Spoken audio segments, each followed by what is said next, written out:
dans notre foi islamique. Parce que beaucoup de personnes se sont converties en islam après avoir découvert la vérité de l'islam dans leur Bible. Qu'on peut intituler comme ça l'islam dans la Bible. Et si l'islam se trouve dans la Bible, celui qui n'est pas musulman, il doit se dépêcher pour devenir musulman. Parce que la pratique que tu as rejetée ou que tu as refusée dans l'islam, tu trouves ces pratiques-là dans ta Bible. Tu as refusé de porter le voile, ma soeur non musulmane. Tu vas trouver le port du voile est obligatoire dans la Bible, dans 1 Corinthiens 11, verset 5 à 7. Non. Mais tu as refusé de te voiler parce que tu ne veux pas être musulman. Mais Dieu merci, ta Bible t'attend et la Bible va plus loin. Si la femme qui ne veut pas se voiler, elle n'a qu'à se raser la tête. Et tu as deux choix. Soit tu te rases la tête, tu te coupes les cheveux, tu restes coco taillé éternellement, ou bien tu te voiles. Il y a une soeur qui nous a dit comme ça, je préfère me raser. Il a dit bon, c'est pas grave. Donc tu désobéis à une loi de ta Bible. En plus de cela, la Bible parle à Moïse en disant, Moïse et son frère Aaron ont pris l'ablution. Mais Surat 5, verset 6, l'ablution est mentionnée. Toi tu as fui l'ablution dans l'islam parce que tu trouves que oui, c'est trop fatigant et tout ça. Pourquoi on ne peut pas aller faire la prière? On est obligé de passer par tous ces détails-là. Comme l'islam est une religion ordonnée, pour cette belle raison, rien ne doit se faire de façon désordonnée. L'islam étant une religion ordonnée, rien ne doit se faire de façon désordonnée. Exactement. C'est pourquoi quand le musulman quitte la Côte d'Ivoire, il va au Bénin, il va prier dans n'importe quelle mosquée, c'est la même manière de lire le Coran, c'est le même Coran qui est lu là-bas. Tu vas partir en Chine, dans n'importe quel pays du monde, tu vas trouver le même Coran qui est lu, c'est la même manière de lire. Mais tu n'es pas musulman, tu dois prendre l'exemple de l'islam sur toi. Bon, tu te dis, je ne suis pas musulman, je peux être bouddhiste, chrétien, athée, branamiste, etc., etc. Ce que tu veux. Mais est-ce que c'est pareil comme pour les musulmans? Est-ce que vous ne trouvez pas qu'il y a une cohésion dans l'islam? Est-ce que vous ne trouvez pas qu'il y a une entente? N'est-ce pas? C'est-à-dire qu'ils ont une unanimité dans l'islam parce qu'ils disent qu'ils ont la même divinité. Ils le prouvent. Non. Ils ont la même manière d'adorer leur Seigneur. Ils se dirigent dans la même direction. Non. Mais si tout ça se fait de façon unanime, c'est que quelque part il y a la vérité là-bas. Exactement. Et tu prends l'exemple de là où toi tu es. Tu prends l'exemple de là où toi tu es. Tu dois te dire, mais est-ce que chez moi c'est pareil? Ça doit t'encourager à devenir musulman. Et non, te dis non, non, non, ça, c'est une religion de loi, voilà, c'est la loi, non, on est sur la grâce. Mais il est très important pour nous de lire la Bible et vous amener à comprendre votre propre document. Et si vous avez aussi l'occasion de nous montrer des incompréhensions dans notre Coran, nous on est prêt à l'accepter. Donc, si on te dit ça, tant toutefois te dénigrer, mais c'est une réalité qu'on te présente. On ne te dit pas que tous les musulmans sont bons. Non. On ne te dit pas que tous les musulmans ont bon comportement. Non. Et il ne faut jamais, c'est-à-dire que prendre le comportement d'un individu musulman pour juger toute une communauté musulmane. Non. Nous ne devons pas aussi également juger le comportement d'un seul individu bouddhiste, chrétien ou athée pour juger la communauté chrétienne. On respecte chacun. Mais notre devoir n'est que la transmission du message. Dans cette transmission du message, oui, vous pouvez vous sentir mal, mais c'est la vérité. Nous, chez nous en islam, dans le Coran, les prophètes qui ont été envoyés, ils étaient tous soumis à une seule divinité qui s'appelle Allah. D'aucuns diront, mais Allah c'est en arabe. Mais les prophètes là, dans leur langue là, tels que Jésus, la paix de Dieu soit sur lui, Allah. D'aucuns diront, mais Allah c'est en arabe. Mais les prophètes là, dans leur langue là, tels que Jésus, la paix de Dieu soit sur lui,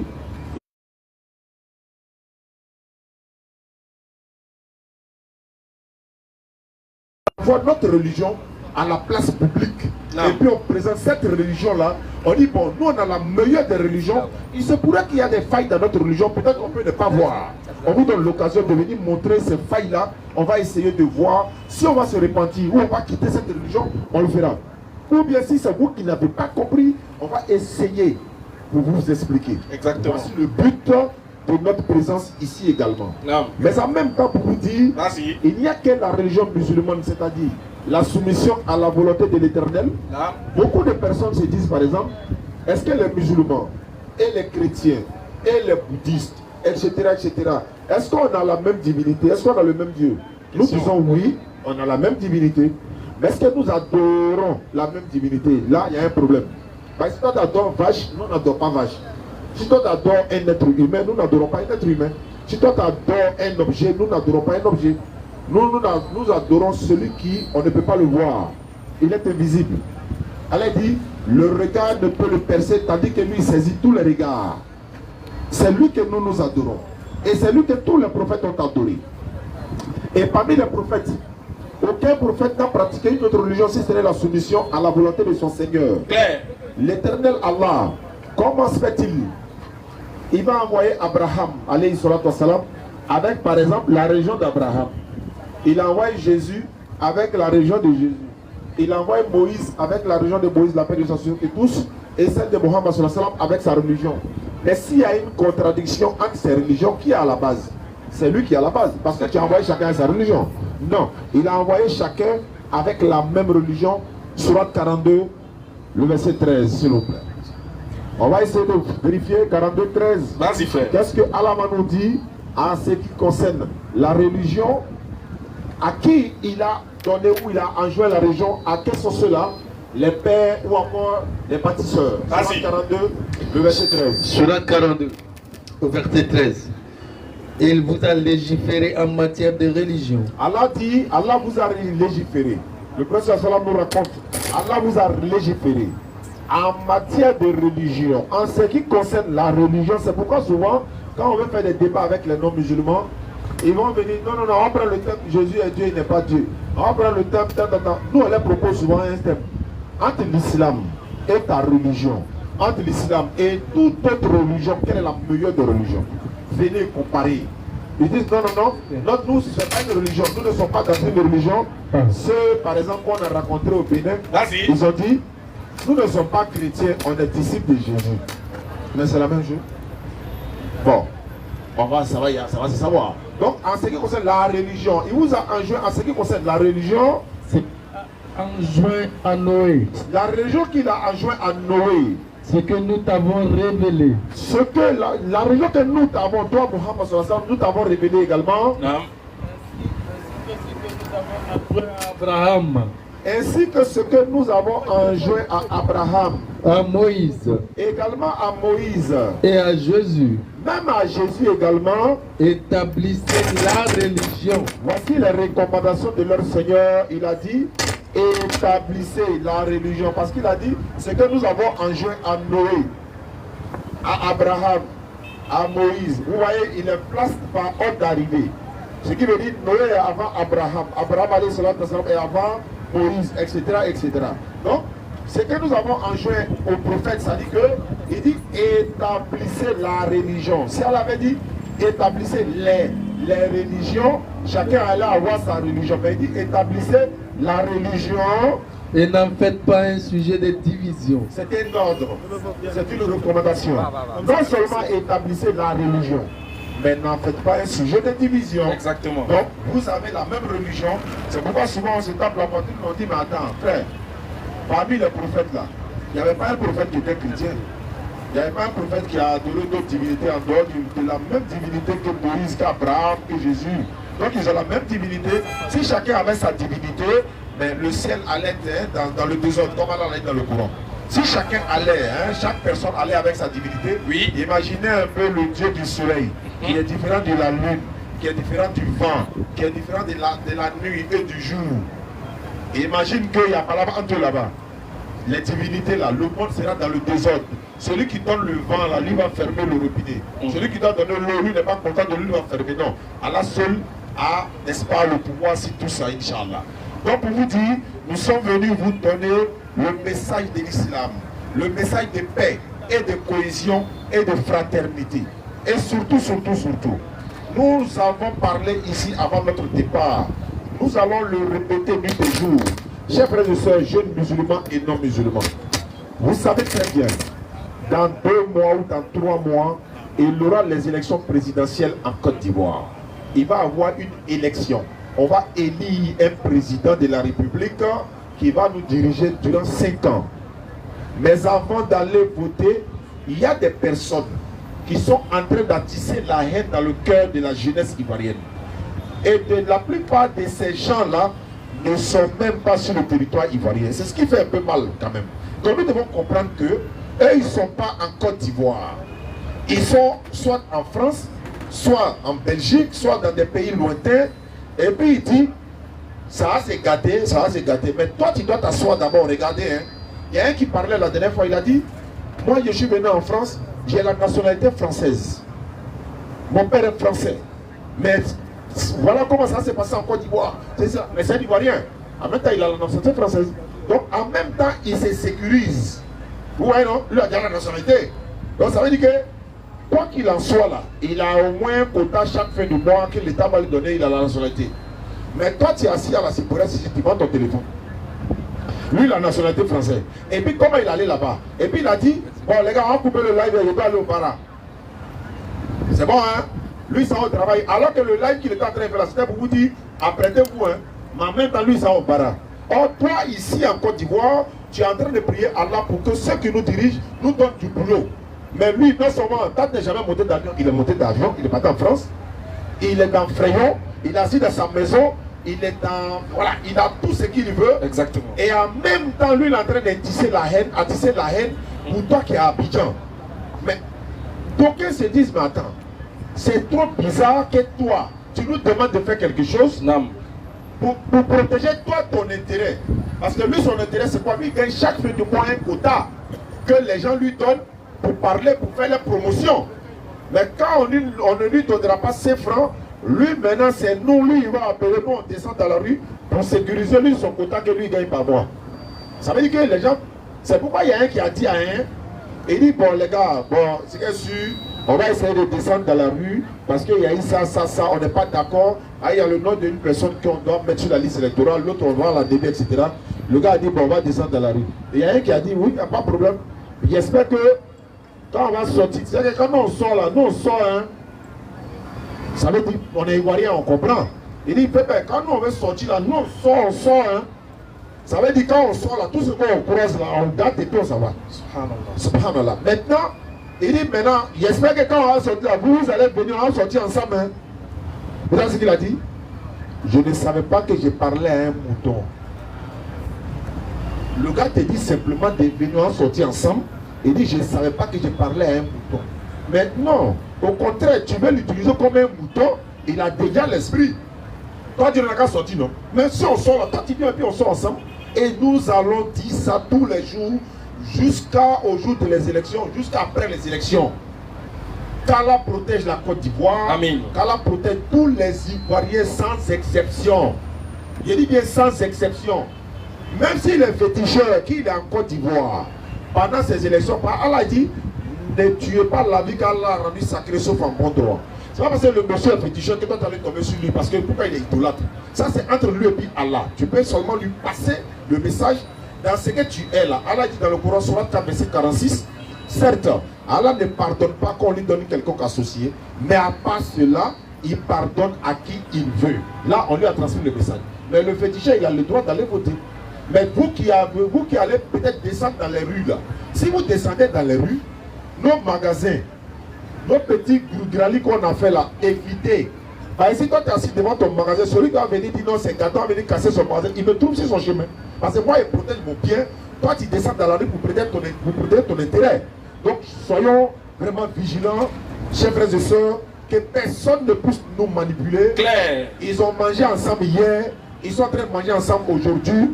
Demain, même après les élections, certains vont faire des alliances. Aujourd'hui, ils sont en train de faire des alliances entre eux. Nous voyons. Mais pourquoi descendre dans la rue pour quelqu'un qui est en train de faire une alliance avec quelqu'un qui est au pouvoir, l'autre n'est pas au pouvoir? Parce que si, c'est pour ça qu'on donne toi ton gay. Tu as demandé aux gens de descendre dans la rue, non, ils ont fait ton gay. Toi, le leader, tu as dit aux gars, maintenant, bon, les gars, on va essayer de négocier parce que bon, il y a eu des choses, vous savez, la paix, c'est rentré, sorti ici, ils ont déjà géré. Mais comme ce n'est pas encore géré, sa famille qui sont au village, eux tous n'ont qu'à venir devant et nous serons derrière. Claire. Wassalamu alaikum wa rahmatullahi wa barakatuh. Wa alaikum salam wa rahmatullahi wa barakatuh. Question. Ouais, on va aller chap en même temps. Alors, ça, hein, les frères ils vont venir, non? Les frères d'Abam seront là tout à l'heure. Question. Venez, on va échanger. Si vous avez des questions à poser sur tout ce que nous avons dit, en dehors de ce que nous avons dit, vous n'êtes pas musulmans, vous êtes les bienvenus. Vous êtes musulmans, vous êtes les bienvenus. Donc, le forum est un forum universel. Claire. Question. Assalamu alaikum wa rahmatullahi wa barakatuh. Wa alaikum salam. Monsieur Hassan est demandé. N'oubliez pas, hein, c'est chaque jeudi, on essaie de vous sensibiliser pour que vous puissiez nous soutenir pour la location des chaises, et également de la connexion et tout. Le frère va passer tout à l'heure pour Sabilillah, Inch'Allah. Et également, voilà, on va également, à partir du 5 août, hein, le 5 août, le deuxième niveau de cours, le cours que Ibrahim, le laboratoire donne, le deuxième niveau va commencer à partir du 5 août. Mais Inch'Allah, avant la fin de la conférence, on va donner les numéros sur lesquels vous pouvez appeler pour essayer vous d'inscrire. En même temps, ceux qui veulent soutenir la DDR, n'est-ce pas, en ce qui concerne les chaises, encore la location voilà, les connexions et tout ce qui va avec, les numéros, vous pouvez les prendre déjà. 07 47 32 04 55. Pour ceux qui nous suivent à travers le monde, vous voulez soutenir la DDR en ce qui concerne la connexion, en ce qui concerne les chaises, en ce qui concerne tout ce que vous pouvez faire. En tout cas, les numéros de la DDR sont là. 05 47 07 47 32 04 55. Inch'Allah. Le scanner. Allons-y. Salam alaikum wa rahmatullahi wa barakatuh. Wa alaikum salam wa rahmatullahi wa barakatuh. J'ai une seule question à poser. Allons-y. J'aimerais savoir qu'est-ce que signifie la dawa. Allez, fort dans le micro. J'aimerais savoir qu'est-ce que signifie la dawa. Qu'est-ce que signifie Dawa. à la dawa? C'est l'appel à l'islam. C'est l'appel à l'islam au travers du message d'Allah. C'est ça la dawa. Maintenant, j'ai une deuxième question. Les chrétiens et les musulmans, est-ce qu'il y a une différence? C'est pas le même Dieu ou il y a une différence de Dieu? Moi, j'aimerais savoir parce que le problème persiste beaucoup. Alhamdulillah Rabbil Alamin. En fait, on a un seul Dieu qui nous a tous créés. Sur cette terre, musulmans, bouddhistes, chrétiens, athées, autres, nous avons un seul Dieu qui nous a tous créés. Ce même Dieu qui nous a créés, il dit qu'il a voulu que, s'il aurait voulu, il aurait fait de tout le monde une seule communauté. De tous les êtres humains, une seule communauté. C'est-à-dire, si Dieu voulait, tous les êtres humains allaient l'adorer. Mais c'est de son bon vouloir qu'il y ait divergence d'opinion, divergence de pensée, divergence, différentes cultures et différentes religions. Sauf que, on a tous un même Dieu qui nous a créés, mais dans la conception de chacun, on n'a pas le même Dieu dans l'adoration. On n'adore pas de la même manière, on n'a pas la même pensée, on n'a pas le même concept de ce Dieu-là. Les athées ne croient pas que Dieu existe, en tout cas pour la grande majorité. Il y a aussi les kémites qui disent que Dieu c'est autre chose. Et il y a aussi nos frères chrétiens qui disent que Dieu, exactement, c'est le créateur des cieux et de la terre, mais qui est venu en la personne de Jésus. Il y a des juifs aussi qui disent que oui, ce Dieu créateur des cieux et de la terre, on ne peut le voir.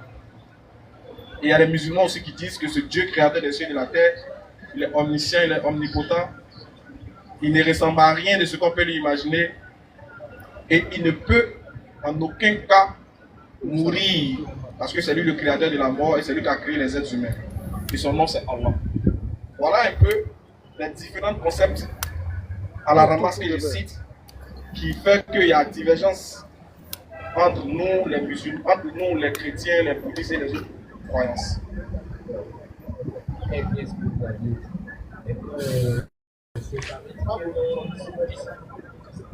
J'ai compris très bien ce que vous aviez dit.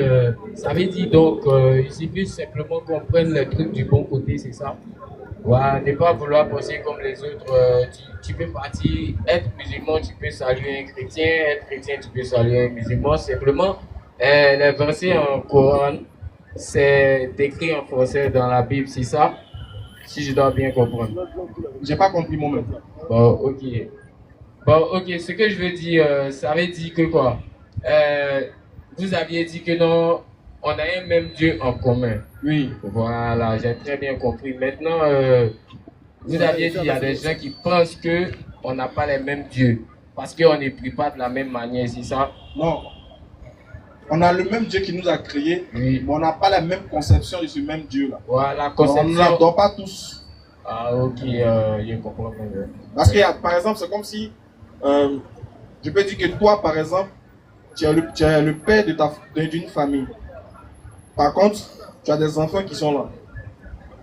Chaque enfant, quand on l'interroge qui est ton papa, chacun dit qui est son papa. L'autre va dire, mon papa il est beau, il est noir, il est simple, il est cool. Mais il y a un autre enfant, quand on va lui demander, lui il va dire, il aura une autre conception de son papa, qui est différente ou qui contredit la première version du premier fils. Les deux pensent qu'ils ont le même père, mais ils n'ont pas la même conception de ce même père-là. Voilà un peu dans quel contexte on se situe. Voilà. Lui qui a créé les cieux et la terre, il n'est pas deux, il n'est pas trois, il est un. Et tous, nous sommes d'accord que c'est lui qui donne la vie, c'est lui qui donne la mort. Maintenant, arrivé sur la terre ici, nous tous, maintenant, chacun dit, moi là, je pense que celui qui a créé les cieux et la terre, c'est un arbre. Il y a d'autres qui disent, je pense que celui qui répond aux besoins des êtres humains, c'est la nature. Il y a d'autres qui pensent que celui qui répond, celui qui donne la vie et la mort, il est venu, il est devenu un homme, et lui-même il est mort. Et il y a d'autres qui disent, celui qui donne la vie et la mort, il donne la vie et la mort, en aucun cas ne peut mourir. Tu as vu qu'ils ont les différentes conceptions de ce Dieu-là. Mais ça ne change pas la nature de ce Dieu-là qui est un, dépourvu de toute idée idolâtre et polythéiste. Voilà ce que je peux répondre. Merci beaucoup. Le Kémite, c'est quoi? Qui ça? Un Kémite. Mon mot, il est cherché. Ah, ok, parce que j'ai entendu le mot, ça vient de donc je ne connais pas. Donc je t'explique alors. Bon, c'est un nouveau groupe d'une minorité de personnes qui sont un peu frustrées et qui sont un peu complexées, qui prétendent revendiquer les valeurs de la peau noire et qui demandent aux Africains de retourner à leurs sources, en d'autres termes, de retourner aux traditions ancestrales. Et dans cet appel au retour aux sources, il y a plusieurs groupes de Kémites. Et il y a d'autres qui, quand ils nous disent de retourner à nos sources, en d'autres termes, sont en train de nous dire qu'on doit donner, on doit vouer un culte, d'une manière camouflée, mais on doit vouer un culte à nos ancêtres. On doit aller communiquer avec nos ancêtres qui, eux, ont déjà vécu, sont partis. Tu vois, non? C'est ce petit groupe-là qu'on appelle les Kémites, mais ils sont subdivisés en plusieurs factions. Et ces gens-là, quand tu leur demandes, qu'est-ce que vous nous prêchez? Qu'est-ce que vous voulez de nous? Qu'est-ce que vous attendez de l'homme? Ils disent que tout ce que nous avons reçu comme religion a été importé. C'est quitté ailleurs, c'est venu. Donc on nous a donné une religion importée. Et que nous, en tant que Noirs, on ne doit pas pratiquer ces religions importées venues de l'Occident ou encore de l'Arabie. Être musulman, quand tu es noir, on t'appelle noir-arabe. C'est-à-dire, comment toi tu es noir et puis tu suis, après eux, tu suis la culture arabe. Donc c'est-à-dire que pour eux, quand tu es musulman, automatiquement tu deviens arabe. Donc il faut laisser la pratique arabe là pour venir retourner à tes sources et faire la pratique ancestrale. Va voir ce que tes ancêtres ont laissé, ont légué pour toi. Communique avec la nature. Si tu as besoin de quelque chose, va immoler les bêtes, va faire ce que tes ancêtres. En tout cas, d'autres temps, il faut retourner, voilà, aux sources, d'après eux. Merci beaucoup. Il y a quelque chose qui me fatigue dans l'islam là. Comment je vais prier là? On me dit de faire quoi? De me laver. Tu n'es pas musulman? Oui, je suis musulman. Mais pourquoi c'est maintenant quand tu veux prier, puis on te dit de te laver maintenant alors Non, que tu es non, musulman? quand je dis me laver, on appelle ça comment? Tu n'es pas? Voilà, Tu as fait quoi pour laver ça? Je n'ai pas colis. Ouais, mais tu as fait quoi pour tu as lavé ça? Pareil, on lave pas ça comme ça. En fait, quand je... On se comprend, non? Donc si tu n'es pas cassé par peau, il faut laisser ça. Ok, je vais parler. Quand je fais l'amour avec une fille, par exemple, Tu es marié? je ne peux pas dire que je suis marié, ben, j'ai une... Attends, tu es quitté où? Ah bon, là. Tu joues avec ton enfant comme ça, hein. C'est-à-dire que Je ne suis pas marié, même quand Béni est quitté en France, il ne parlait pas comme ça. je ne pensais pas comme ça. Ça va pas venir te quitter. C'est pas bon, tu commets le haram et puis tu chocoles dedans. Tu es content dedans. On va faire ça, hein. Et puis non, tu n'as rien demandé, c'est toi-même tu viens dire que tu vas son te tout maintenant. faut aller demander pardon à Allah. Hein. Monsieur Diomandé a demandé. Pardonnez, sécurité, si vous voyez mon oncle là, ne le laissez pas rentrer ici, quoi, pardonnez. Jamais, pas rentrer.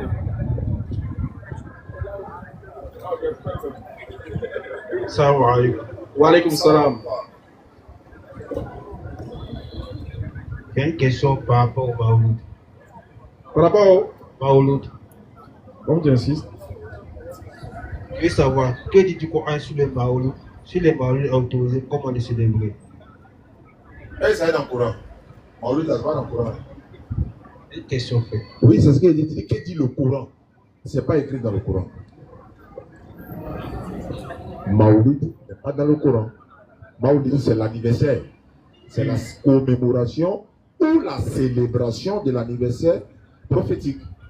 C'est pas coranique. Maintenant, ok. Celui le Maouloud est autorisé. Qui a dit ça? Bon, il y en a aussi qui disent que ce n'est pas autorisé. Non, ça là, ceux qui t'entendent de leur bouche, tu les demandes en même temps. Il y en a qui disent que c'est autorisé, il y en a qui disent que ce n'est pas autorisé. Je veux savoir si c'est autorisé, comment la célébrer? Mais non, nous-mêmes on ne sait pas où. Nous on ne sait pas si c'est autorisé, mais c'est pas autorisé.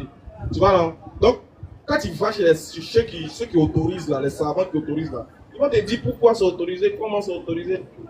Ceux qui disent que c'est pas autorisé aussi vont te dire pourquoi c'est pas autorisé. Nous là, on n'est pas d'un côté, on est au milieu. Voilà. Donc nous on ne peut pas donner un jugement sur cette question. Tu comprends non? Que ce soit autorisé ou pas, nous on est trop, on ne peut pas parler de ça parce que nous-mêmes là, on ne sait pas. Voilà. Mais si tu nous invites dans Maouloud que tu as préparé, nous on vient, on mange. Et puis on s'en va. C'est tout. Ok, il y a une question. Pour les gens disent que tous les musulmans vont entrer au paradis. Tous les musulmans vont rentrer au paradis. Ça te plaît pas? Ça me plaît. Mais il y a un main derrière. Mais il y a quoi? Il y a un main derrière. Maintenant, moi je veux savoir, les gens disent qu'on doit passer le pont Sirat. Est-ce que si tous les musulmans doivent rentrer au paradis, si c'est que si ils a un péché, ils doivent passer forcément par l'enfer pour rentrer au paradis? Qui ça? Si, exemple banal, si il s'est fait un péché, on voit que ces péchés sont. La base du péché est bien, donc c'est une condamnation. Il doit l'enfer pour se laver avant de rentrer au paradis. Non, c'est la fin en fait. C'est pas ça de bain. Voilà, faut comprendre une chose. Tous les hadiths qui parlent du pont Sirat, tous les tafsirs qui parlent du pont Sirat, quand ils expliquent le pont Sirat, ils disent qu'il s'agit de tout le monde, pas les musulmans seulement. Il s'agit de tous les êtres humains. Selon le tafsir d'Ibn Kassir, selon le tafsir de la grande majorité des savants, ils disent qu'il s'agit de tous les êtres humains qui seront tous réunis là. Maintenant, ceux qui vont passer là, c'est ceux des musulmans qui auront les bonnes actions, qui auront œuvré sur terre, à qui Allah fera grâce et miséricorde là. C'est eux qui vont passer comme le passage d'un éclair, rapidement, sans avoir à être éprouvés. Et ils laisseront les injustes agenouillés. C'est comme ça que Ibn Kassir explique le passage. Ça ne dit pas que, genre, toi tu es musulman, toi tu as péché, et puis Dieu t'envoie en enfer, il te digue là-bas d'abord pour te faire sortir. Non, c'est pas ce que ça dit. Hein. Je ne sais pas si tu comprends. Voilà. Et puis également, tu sais, quand un musulman par exemple, Allah doit l'envoyer au paradis. Mais sans qu'il ne voit l'enfer pour voir qu'est-ce qu'il a raté là, il ne va pas savourer le paradis. Je ne sais pas si je me fais comprendre. Ça dit que quoi? Tu vas au paradis, non? Mais est-ce que toi tu sais qu'est-ce que tu as raté? Où tu devais aller là? Est-ce que tu as vu de tes yeux? Et c'est ici là j'allais venir si je n'étais pas musulman. Tu vois la crainte qui est dans ça. Et puis quand tu vas au paradis maintenant là, Alhamdulillah Rabbil Alamin. Et le Coran dit ça, Surat 15 verset 2, tu vas voir quelque chose. En plus de ça, je termine rapidement. tu dois aller en enfer. Faut que tu t'en nous voir dans nos plaisirs là d'abord. Là, tu as regretté. C'est-à-dire que tu dois aller être douloureux là même. Tu as dit, si j'avais cru, tu as saisi là, j'allais. Tu as vu, non? Oui. On te prend maintenant à aller direction en enfer. Sourate 15, verset 2. Vas-y, frère. Le jour du jugement dernier. Donc tu vois que ici là, Dieu dit le jour du jugement dernier. Vas-y. Les mécréants voudraient avoir été musulmans. La question qu'on se pose c'est pourquoi? Pourquoi? Ils ont vu quoi? Et puis ils vont regretter. C'est-à-dire, l'objectif, le fait que tu puisses te réjouir au paradis là, c'est que l'une des choses que tu sauras, que tu dises que Dieu m'a fait grâce, Allah m'a fait miséricorde, il m'a envoyé au paradis là, c'est parce que tu vas voir à quoi ressemble l'enfer. Cela ne veut pas dire que tu vas partir en enfer. D'ailleurs, tous ceux qui critiquent ça, c'est dans les livres. Claire, c'est versé là-bas même. C'est versé là-bas. C'est-à-dire que même Jésus sur la terre, il a prié, il a donné une parabole du riche et du pauvre Lazare. Quand il a fini d'expliquer la parabole, dans la parabole là, il dit Lazare, quand il est mort, il était dans un lieu agréable, dans le sein d'Abraham. Par contre, le riche, il était quelque part dans un tourment. Jusqu'à il voulait qu'on mette le doigt dans de l'eau pour mettre sur sa langue, parce qu'il souffrait dans le lieu où il était. Question. On dit que le pauvre là, le riche, dans son lieu là, il a vu Abraham et Lazare en train de passer. Il appelle pour dire, mets ton doigt dans de l'eau pour mettre sur ma langue. Mais lui, il est où? Et puis il voit Lazare en train de marcher à Abraham. Ils sont bien là-bas, tout se passe bien là-bas. C'est-à-dire que quand nous sommes en train de faire le show au paradis là, les morts de l'enfer, ils vont nous regarder. C'est-à-dire qu'ils vont sentir. Ils vont sentir même. On prépare. On dit à manger. Tous les vrais plats. Et puis tu as fait une semaine, tu n'as pas mangé. Tu as fait une semaine, tu n'as pas mangé. Ils ont pas donné un ticket à tout le monde. Toi, tu n'as pas eu un ticket, mais tu as volé un ticket. Tu es content parce que tu as un ticket dans ta main. Tu dis, il y a un temps pas main là. Arrivé à la cérémonie là, on regarde ton ticket, dit champion, tu as fraudé. Il faut te mettre à côté. Et puis tout le monde rentre. On ouvre la porte. Toi, tu es assis. Tu as faim. Les gens sont en train de manger. Ils sont en train de souquer là-bas. Et puis toi, tu es assis à côté, tu regardes. En fait, tu vois comment tu ressens plus la douleur, non? Non seulement tu ressens la douleur, et puis tu ressens le regret de ne pas avoir œuvré pour avoir ton ticket. Claire. Et ces exemples-là, il y en a plusieurs. Les prophètes en ont parlé plusieurs fois. Celui qui te dit, parce que souvent les gens qui entendent enfer, en fait ils ont peur. C'est vrai d'avoir peur. Mais le croyant, le musulman, là, lui qui entend l'enfer, son cœur ne bat pas. Parce que Dieu l'a déjà rassuré que lui ne va pas goûter à l'enfer. Et ces versets-là sont légion dans le Coran. Celui qui a peur de l'enfer, là, celui qui n'est pas sûr. En fait, quand tu vois que quelqu'un il attend l'enfer, il tremble, là, c'est qu'il y a quelque chose. Il a peur. Il n'est pas sûr de son Seigneur. Et puis lui, il n'est pas sûr de lui-même. Sinon, nous, on a confiance dans la miséricorde de notre Seigneur. On dit c'est gâté. Dieu même dit dans le Coran, même le dernier musulman qui ne vaut rien, il va aller au paradis. C'est que le dernier des derniers, des tout derniers musulmans, lui il va aller au paradis. Donc nous là, c'est la mort seulement on attend. Où nous on est là, on attend de profiter. C'est temps additionnel, on est dedans. Claire. On attend fin du match. Et puis on continue le show là-bas. Donc ça peut te dire, le musulman ne va pas. Écoute bien, le musulman ne va pas goûter l'odeur de l'enfer. Le paradis là, c'est pour lui. Voilà pourquoi en dehors des musulmans, tu vas interroger tous ceux qui disent qu'ils croient en Dieu. Tu les demandes, si vous mourrez, vous partez où? Ils vont dire au paradis. Si tu les demandes même, quel est votre paradis? Comment est votre paradis? Ils ne pourront pas t'expliquer. Il n'y a que nous seuls. Hey, le Kémit.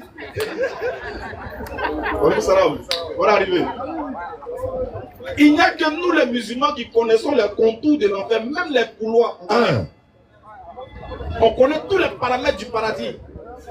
On connaît tous les paramètres de l'enfer parce que Dieu a déjà tout dit. Oui. Il vous a montré, il dit voilà ça. Hein. Voilà comment l'enfer est. Voilà comment le paradis est. Œuvrez pour éviter l'enfer. Je vous donnerai le paradis par ma miséricorde. Comme nous on est sereins. Oui. Nous on est sereins. Mais dis que ceux qui sont au paradis ne vont pas voir ceux qui sont en enfer. C'est un faux enseignement. Le vrai enseignement, c'est que quand tu seras au paradis, là, tu vas voir, comme vous avez dit, tu vas voir la grâce que Dieu t'a fait. Comment tu vas contempler pour dire, ah, vraiment, je suis au paradis? C'est parce que tu vois ce que tu as raté. Comment tu seras en enfer, puis tu vas regretter, puisque l'on dit l'enfer, c'est un lieu de regret. Comment tu vas regretter? En plus de la douleur, tu vas voir les gens en train de se réjouir au paradis. Et tu vas les envier pour ça. Ah, tu fais plus mal. Plus mal encore, parce qu'il n'y a pas plus. Le feu là, c'est pas ça qui a fait mal. Hein. En fait, c'est pas le feu là même qui a fait mal.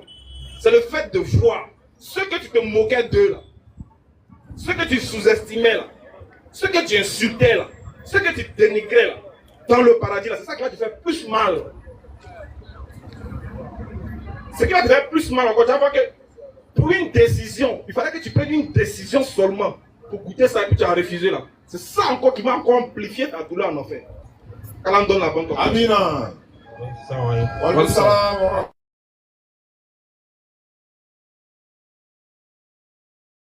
Pendant que Serge arrive, on assiste à l'arrivée de nos frères de la BAM 1781. Alhamdulillah Rabbi Alamin, wa salatu wa salam ala Rasulillah. Ils sont venus, n'est-ce pas, nous rendre visite, une visite de fraternité, d'amitié.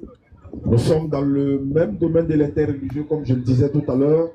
Les frères de la BAM prêchent tous les vendredis derrière le palais. Donc demain soir, Inch'Allah, ils seront là. À partir de 20h. Voilà, à partir de 20h, ils sont là. Maintenant, comme Serge est arrivé et qu'on a des invités, on fait comment? Bon, on va les accueillir à Serge. On prend un peu de Serge. Les nouvelles de Serge, puis on va leur donner. Donc. Serge. Où c'est un? Aïe, tu soulèves tes manches. Aïe. Bonsoir les frères. Bonsoir. Vous l'attendez, hein? C'est juste un renseignement en fait. Mais ça va, laisse, il va prendre. Laisse, il va prendre. Allons-y. Il va se quoi? Bon, ok. J'ai appris que comment dire, le christianisme a existé bien avant l'islam au fait. C'est ce que tu as appris, non? Oui, oui. Donc? Maintenant, comme l'islam est venu vous êtes devant moi. Donc, je vais vous demander au moment où ça existait là. C'était valable ou bien ce n'était pas valable? Valable comment? C'était une religion acceptable, comment dire, à Dieu ou bien c'était... L'islam quoi? Voilà, c'était une religion ou pas de Dieu au fait. Ouais, l'islam a toujours été une religion de Dieu. Non, christianisme. Christianisme? Oui, oui. Non. Donc ça n'a jamais été une religion de Dieu. Venant de Dieu. En tout cas, il n'y a pas un texte qui le dit. S'il y en a, vous pouvez nous donner, on prend acte et puis on change de langage. Donc c'est juste une génération en fait. Ouais, ouais. Donc ça n'a pas été une religion avant même en fait. Ou en tout cas, de Dieu. Ça peut être une religion, mais une religion de Dieu, ça c'est autre chose. Voilà, parce que le bouddhisme, ou encore les sectes, là, ils disent bon, le bouddhisme c'est une religion, mais ça ne vient pas de Dieu. Voilà, donc le christianisme peut être une religion, mais est-ce que ça vient de Dieu? Là le problème. Oui. Également, les prophètes, là, comme tu as dit, le christianisme est venu avant l'islam. Non. Abraham, là, il n'était pas un chrétien. Ismaël, Isaac, Jacob, Jean-Baptiste, Salomon, David, Jésus, Noé, ils n'étaient pas chrétiens. Donc, le christianisme ne peut pas exister avant l'islam, alors que ceux-là étaient déjà musulmans. Abraham est musulman, Noé, etc. Jusqu'à Jésus. C'est après Jésus même que voilà, ces appellations-là sont arrivées. Donc, l'islam était déjà là, parce que, je répète encore, Abraham déjà musulman. Maintenant, comment entre Abraham et sa descendance là, qui va pratiquer la religion de l'autre? Question. C'est-à-dire que Isaac vient d'Abraham, Ismaël vient d'Abraham, alors que Jésus est sorti de tout cela. Mais Abraham lui-même là, s'il n'était pas chrétien, donc ces enfants-là, ils ne vont pas pratiquer une religion que les parents. C'est vrai qu'on voit ça aujourd'hui, mais ce n'était pas le cas des prophètes. Tous les prophètes étaient musulmans, il n'y avait pas un prophète chrétien. D'accord, ok, il n'y a pas de problème. La prochaine question, c'est quoi? Non, c'est la même question. On continue? Bon, c'est un peu étonnant d'attendre que le christianisme n'a jamais existé. Genre, ça n'a pas été, voilà, genre, ça n'a pas été une religion de Dieu. C'est ma première fois d'attendre ça. D'accord. Ah, ok, comme c'est ta première... éclairer un peu. Il n'y a même pas de souci. Comme c'est ta première fois d'entendre ce propos. Oui. Ça sera ta deuxième fois d'entendre encore une explication détaillée, oui, claire, limpide, confus et précis d'une deuxième bouche. Sur ce, on va donner la place à notre phrase. Oui. Bismillah. Béni Islam et Moise. Vraiment, le frère sergent veut savoir des choses. Vous êtes Serge, non? Et non, sergent. Ah si, le sergent, c'est que le policier. Ouais, c'est pas beau. Alhamdulillah, Rabbil Alamin, wa salatu wa salam ala Rasulillah. Voilà, ils vont te donner les détails. Moi, il dit. Puis moi, ils vont détailler ça pour toi. Voilà, devant nous, quoi. Voilà.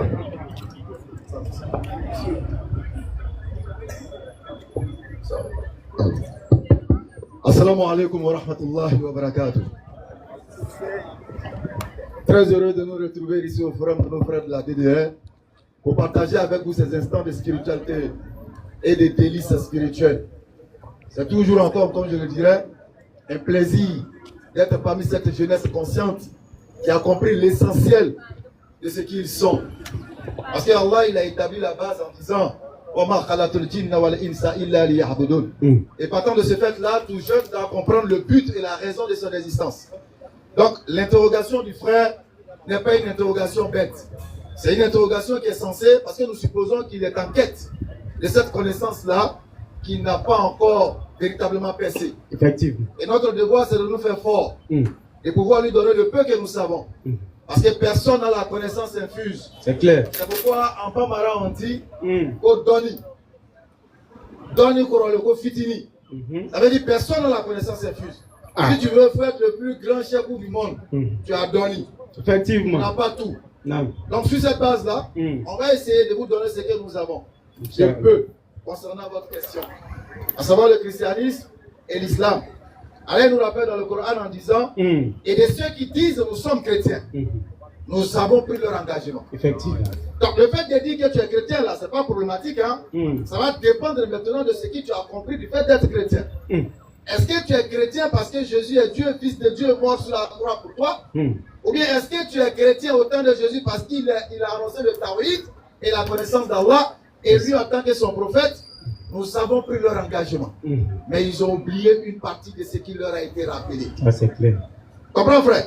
Donc, l'islam est avant toutes les religions que tu vois là. Effectivement. Il n'y a pas une religion. Bon, ils diront qu'ils ne sont pas religieux.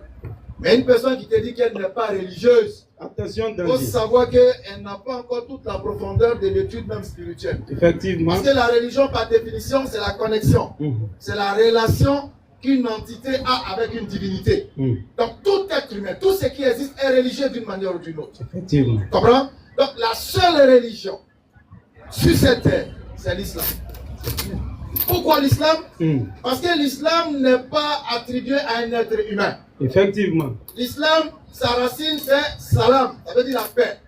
C'est un attribut du créateur lui-même. Non. En quand il regarde le christianisme, à la fin du christianisme, tu as un élément dans la langue française qu'on appelle le suffisme. Faut doser, faut doser. Qui est le isme. Ok, c'est-à-dire le isme. Quand on met le isme à un mot, là, quand tu attends isme, christianisme, kémitisme, bouddhisme, athéisme, ça veut dire que tout ça, ce sont des idéologies humaines. Effectivement, doser, doser encore, doser. C'est des hommes qui ont pensé, réfléchi, et puis ils ont mis un concept en place. Doser concept. Ils ont pensé et réfléchi, et puis ils ont mis un mouvement spirituel en place. Exactement, ça passe. C'est pourquoi ils ont ajouté le isme. Wow. Mais quand tu regardes l'islam, si tu attends, islamisme, tu vas voir que c'est la morale de terreau là. Qu'est-ce qu'il connaît terreau, c'est quoi? C'est pas grave, faut te débrouiller avec. Donc c'est terreau. Sinon, c'est islam, attribut de Dieu lui-même. C'est pourquoi Allah il a dit dans le Coran que quiconque désire une autre religion que l'islam, tu ne seras point agréé ni ici-bas, ni dans l'au-delà. Ah, c'est clair. Tu seras parmi les perdants. Effectivement. Pourquoi l'islam? La sourate 30, le verset 30, tu vas voir quelque chose. Allah va dire quelque chose de très important concernant l'islam. Dirige tout ton être. Il demande à l'être humain de diriger tout ton être. Dirige tout ton être vers la religion. Vers la connexion, la relation. Exclusivement pour Allah. En français, quand on parle d'exclusivité, c'est en totalité, c'est pas en partie, c'est pas en moitié. Tu y vas en plein. Effectivement. Il s'est alors, il parle alors, secrétaire. Non, tout est dedans. Exclusivement C'est clair. Exclusivement pour Allah. Il dit tout ton être. L'être ici, c'est quoi? Le corps, l'âme et l'esprit. Tout ton être. Exclusivement. C'est ce qu'on appelle en islam la fitra. La fitra, c'est ta saine nature. C'est pourquoi tu ne vas pas trouver un homme qui dit que, même la tête qui dit Dieu n'existe pas, il va te dire que lui-même, il est son Dieu. Parce que d'une manière inconsciente, c'est implanté en lui la connaissance de Dieu. Mais il refuse d'admettre celui qui a été établi comme étant Dieu. C'est clair. C'est ça l'islam. Effectivement. Ce n'est pas le christianisme. Dirige tout ton être. Exclusivement. Pour Allah. Telle est la nature. La nature. Allah originellement donné aux hommes. Pourquoi quand tu regardes de l'autre côté, on te dira, dans le livre de Marc ou Matthieu, je ne sais plus, parce que moi c'est la lettre. Pas dedans. On te dit, tu aimeras ton Seigneur, ton Dieu, de tout ton cœur, de toute ton âme, de toute ta pensée. Marc 12, 30 à 30. On dit, écoutez. Donc tu donneras tout ton être, toute ton âme et toute ta pensée au Seigneur. C'est ce que le Coran vient de te rappeler. Exactement. C'est ça, la saine nature et la saine orientation, la saine spirituelle. Non. Voilà ce que je pouvais te dire en concernant la réponse, Inch'Allah. Avant qu'on rentre dans le cadre de la prédication. C'est bon, frère. Merci beaucoup. Ouvrez son micro. Vraiment, c'est étonnant. C'est étonnant d'entendre que la religion chrétienne n'a jamais existé. Bon, c'est ma première fois. Non, ça a existé. Voilà. Mais c'est pas de Dieu. Voilà, ça a existé. Mais c'est pas de Dieu. Voilà. C'est une conception humaine. Mais pourquoi toi ça t'étonne? Salam alaikum wa rahmatullahi wa barakatuh. Wa alaikum salam wa rahmatullahi. Comment? Après avoir écouté Béni 10 minutes. C'est son travail. Non, frère, pourquoi ça t'étonne au fait? Non, parce que quand je me renseigne un peu, je change avec mes amis musulmans, ils m'ont toujours dit que la religion chrétienne a existé bien avant. Mais tu sais le problème c'est quoi? Tu es chrétien, non? Non, pas. Ok, maintenant ceux qui te disent ça là, est-ce qu'ils t'ont donné des versets pour appuyer ce qu'ils disent? Non, ils n'ont pas donné. Voilà, parce que quand nous on lit les versets, ce qu'on a dit là, c'est ce qui est ça. Quand tu regardes dans la Bible, lorsque Jésus était là, le mot christianisme n'a jamais existé de son vivant. Alors que les chrétiens disent qu'ils suivent qui? Effectivement. Ils suivent qui? Les chrétiens. Réponds.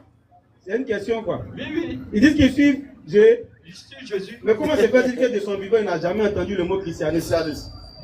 Donc si Jésus ne connaît pas d'où ça vient, ça veut dire que c'est quitté quelque part qui n'a rien à voir avec Jésus, n'est-ce pas? Est-ce qu'on se suit? Donc si Jésus ne connaît pas le mot chrétien, ni une religion qu'on appelle christianisme, alors cette religion vient de qui? Voilà la question qu'on doit se poser. Question réflexion, c'est tout. Donc quand nous on lit dans la Bible, il y a un passage qui dit... Acte 11, verset 26. Allons-y. Et l'ayant trouvé à Antioche, il l'amena à Antioche pendant toute une année. Il se réunit à l'assemblée de l'église et il enseigna beaucoup de personnes. On parle avec les pauvres, écoute. Ce fut à Antioche. On dit ce fut à Antioche. Que pour la première fois. On a entendu première fois. Que pour la première fois, les disciples furent appelés chrétiens. Alors que nous, on ne va pas aller loin. On sait que les actes des apôtres là, ça vient après les 4 évangiles qu'ils ont dit, comme étant les évangiles canoniques. C'est-à-dire les évangiles qui relatent la vie de Jésus sur la terre là. C'est les 4 évangiles là. Ça veut dire qu'on quitte dans ça, on rentre dans ce qu'on appelle actes des apôtres. Ça veut dire que ce que les apôtres ont fait comme action là. Ça c'est dans les livres des actes des apôtres. Ça vient après les 4 évangiles dits canoniques. Ça veut dire que Jésus a déjà parti il y a longtemps. C'est pourquoi dans ce passage là, tu ne vas pas voir Jésus en train de faire une action dans ce livre des actes des apôtres là. Donc tout c'est ce que les apôtres ont fait là. C'est ce qu'ils ont mis dans l'acte des apôtres. Ça veut dire que Jésus n'était même pas là que le mot chrétien est venu. Alors qu'on a entendu encore une autre chose. On dit ça vient de qui? Des païens. Pourquoi une religion qui vient de Dieu, c'est les païens pour la première fois qui vont donner ce nom-là, n'est-ce pas, aux disciples de Jésus, et puis encore pour se moquer d'eux. Quand tu regardes dans la Bible, il y a des livres en est qu'on appelle les notes explicatives. Ça veut dire que c'est comme des tafsirs chez nous. On regarde les circonstances et puis on explique en bas. Quand tu prends la Bible de Jérusalem, il y a une note explicative qu'on appelle la note explicitative K. Là-bas, on nous dit qu'ils ont appelé les disciples dans leur ignorance. Ils pensaient que le mot Christ là, c'était un nom propre. C'est-à-dire, de la même manière que tu appelles Serge là, ils ont cru que Christ était un nom propre. Donc, pour se moquer de ces disciples là, ils ont pris Christ là, ils ont mis un derrière. Toi, ceux qui te suivent là, si on veut les appeler, on va les appeler comment? C'est Gien. Voilà comment ils ont appelé chrétiens, ou encore chrétiens. Tu vois, non? Voilà comment le mot chrétien a apparu. À notre grande surprise, c'est devenu religion.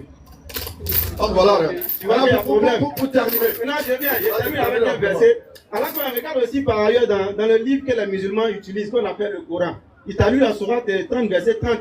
Coran nous dit clairement que l'islam c'est depuis l'origine. Non. Mais il va nous montrer encore que l'islam n'a pas été envoyé avec le prophète Mohammed alayhi wa sallam. Surat 5 verset 3.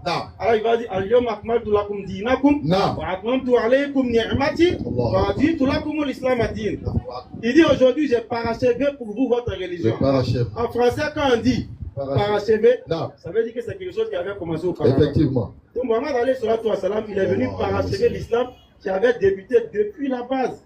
Surat 2 verset 136. Alors il va dire, nous croyons ce qui est descendu depuis Abraham. Mais quand tu vas dans la Sourate 49, verset 13, alors il va dire depuis Noé. Ainsi de suite. Sourate 3, verset 32, alors il va dire qu'il Adam, depuis Adam. Quand il prend les différents patriarches qu'il a choisis, il dit Allah Adam wa Nuhan wa ala Ibrahim wa ala Imran ala alamin. Au-dessus de tout le monde. Tu vois, Zuriyatan ba'aduha ala al-ba'd. Donc Allah il donne tous ces versets-là pour nous montrer que l'islam, les patriarches qui ont été choisis, c'est depuis la base. Donc on n'invente pas.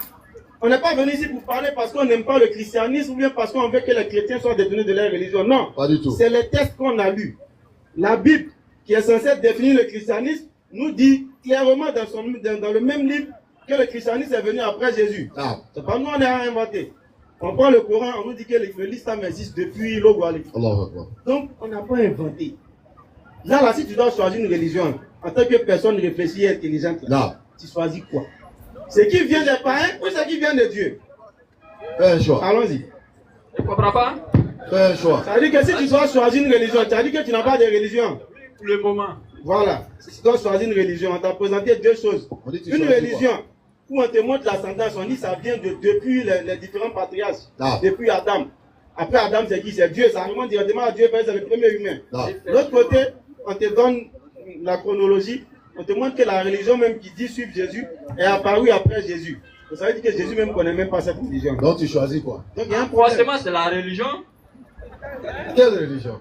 Islamique, normalement, c'est la religion islamique. Donc c'est clair, tu vois. Lève ton index, tu répètes. C'est pourquoi on a avant ça. C'est pourquoi on a l'habitude de dire que l'islam c'est pour les doués d'intelligence. C'est pas un jus. Tu vois, il va se convertir, tu vois. Vas-y, Ashhadu. Non, moi je ne peux pas rentrer dans une religion que je ne comprends pas pour le moment.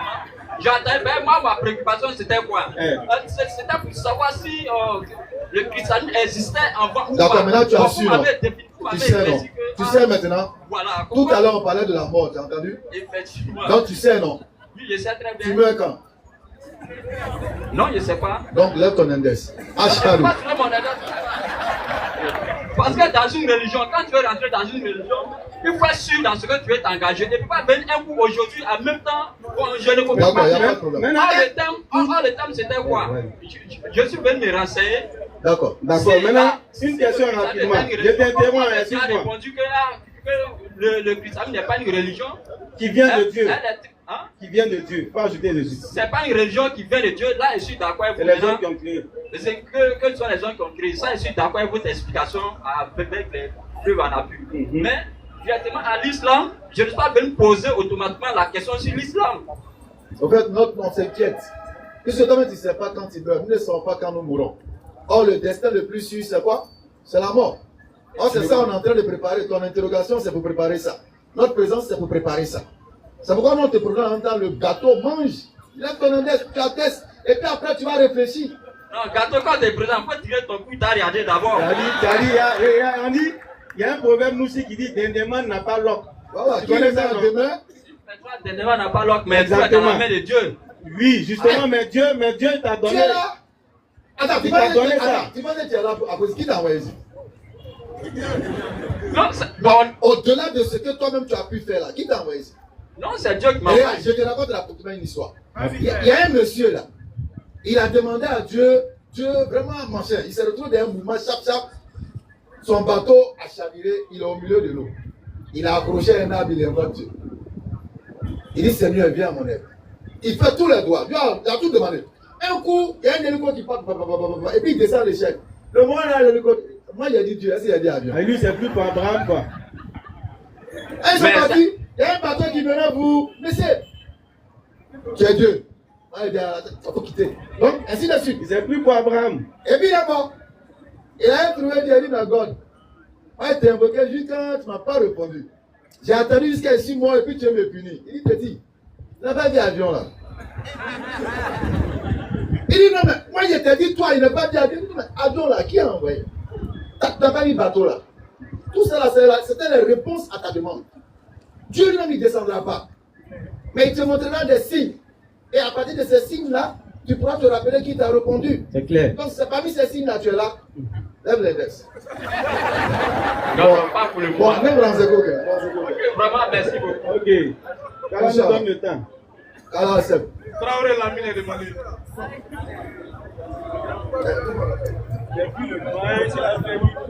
Le doyen qui a fait livre, on a corrigé au plateau là. Le doyen qui a fait livre, on a corrigé au plateau, on a mis Big Rouge dedans. C'est pas vrai, c'est pas vrai. Où il est? Il ne va plus venir. Il a eu peur parce que on avait corrigé son livre au plateau, on a mis beaucoup de Big Rouge dedans. C'est M. Ouattara. Koulibaly. Non, il ne va pas venir parce qu'il m'a vu, il ne va pas venir. Non, il ne va pas venir. Ouais, ça va là. On espère qu'il allait revoir son livre là. Hein. S'il a dit à ce temps-ci. Bien. On espère que ton livre là, tu allais revoir. Hein. Parce qu'on a tracé dedans, on t'a dit d'aller changer tout ce que tu as écrit là. Pourquoi tu me fuis? 99% c'est faux. Pourquoi tu me fuis? Moi, c'est ma seule question. Faut prendre le micro là. Tu as dit au bilan, pourquoi tu me fuis? Il nous fatigue ici, nous, avec la Non, il va dire ça devant tout le monde.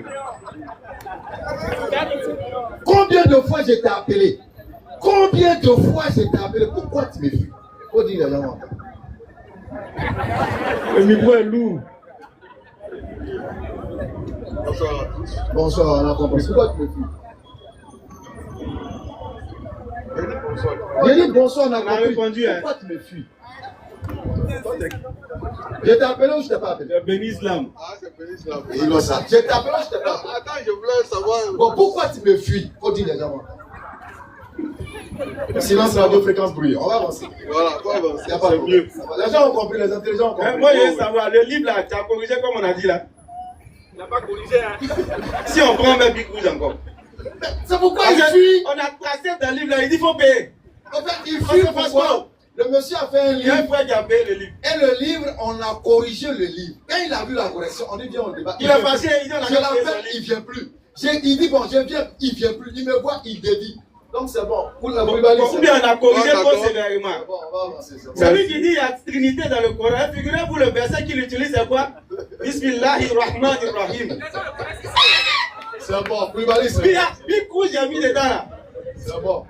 Ça Bon, a les gens ont déchiré compris, feuille c'est là. bon. On va avancer. Ah, ils ont compris. On va avancer. Merci D'accord. beaucoup. Maintenant, vous avancez pour aller où?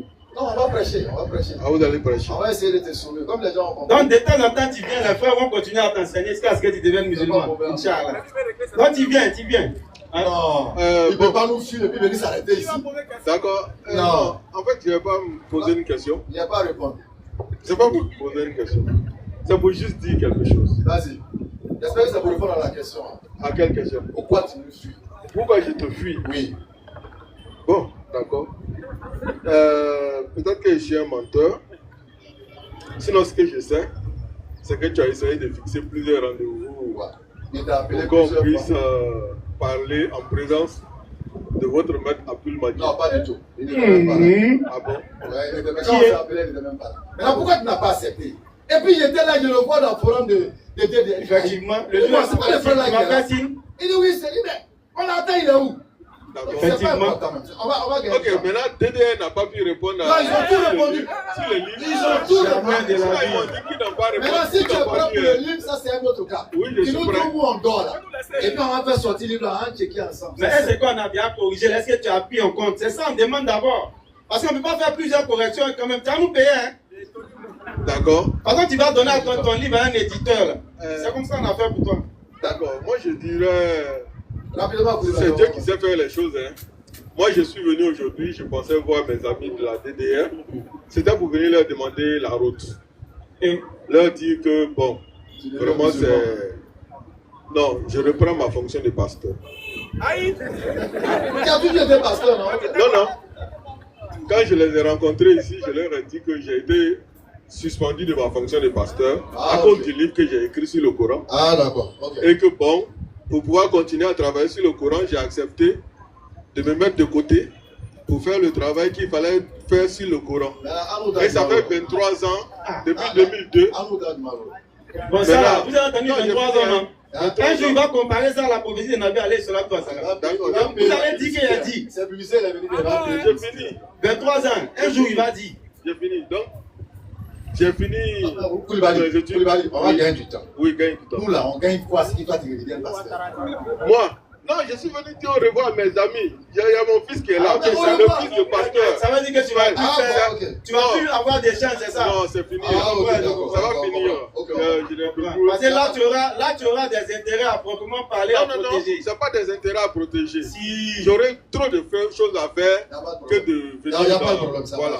Sinon, mes amis pasteurs avec lesquels j'étais, ils me disent, mais toi, c'est pas que tu as le temps que tu t'en vas répondre à ces gens-là. Ils font quoi et puis ils n'ont pas le temps? C'est la peur? Non, c'est pas la peur. Je te dis que quand c'est pas grave, tout est enregistré. Voilà. Allah, il a enregistré. Voilà. Les hommes ont enregistré. Voilà. Les frères ont fait leur effort. Ouais. Le jour de la résurrection, on va se retrouver là-bas. C'est ça. Jésus est non, c'est là, c'est loin de regarder. En espérant qu'avant ça, tu deviens. Là, tu as te rappelé du livre de Matthieu 7. Là. Non, non. C'est qui est sûr? Seigneur, Seigneur. Mais c'est pas moi qui ai prophétisé à ton nom, tu ne te souviens pas? Il a dit à chacun Namra, lève-toi au nom de Jésus. Il a commencé à courir. Tu ne te souviens pas? Et là, Jésus va te dire, attends, tu parles de qui? Mais c'est de toi, Jésus, n'est pas? Je t'ai jamais connu.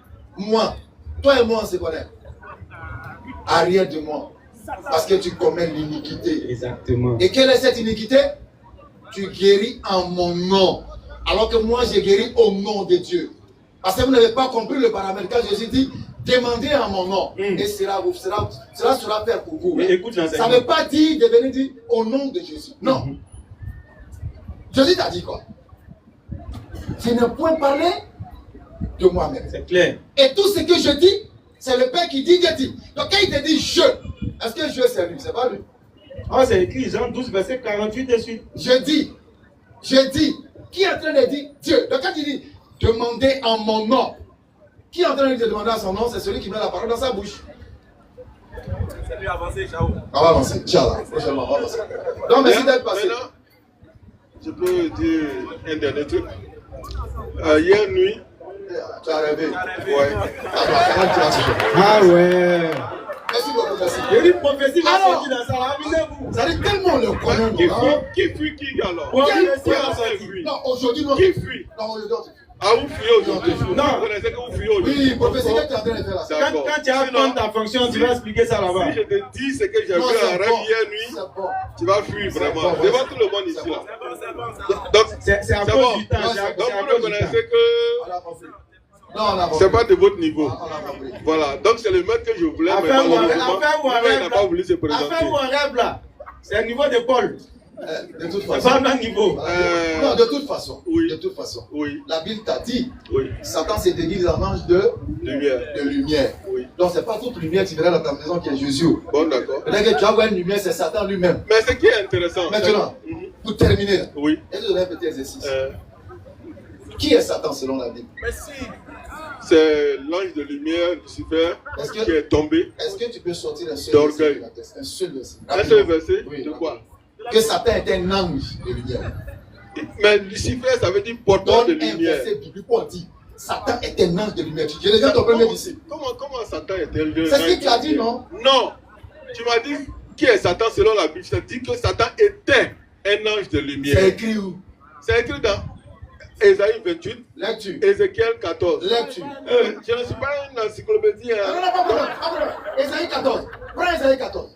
Non, je n'ai pas dit Ésaïe 14. Ouais, Ésaïe 28. Ésaïe 28, Ézéchiel 14. Oui, mais Ézéchiel 14, entre pour éviter. Allons dans Ésaïe. Mais attends, vous n'avez pas voulu qu'il parle de mensonges. Maintenant, vous voulez rentrer dans les mensonges. C'est pas la peine. Non, je pense que c'est vous qui avez fui le son. Il fallait me laisser le dire. Non, mais toi, on ne peut pas venir écouter un rêve ici quand même. Ah, bon, ça c'est votre affaire. Non, mais dans la réalité, c'est vous qui m'avez appelé. Pardon, allons dans la réalité. Laisse les rêves là. Merci d'être passé. Laisse les rêves à ceux qui dorment. Nous, on est réveillés, on est éveillés. Ok, d'accord. Voilà. Bon courage à vous. Merci beaucoup. Voilà, que Dieu vous aide à comprendre quel Dieu?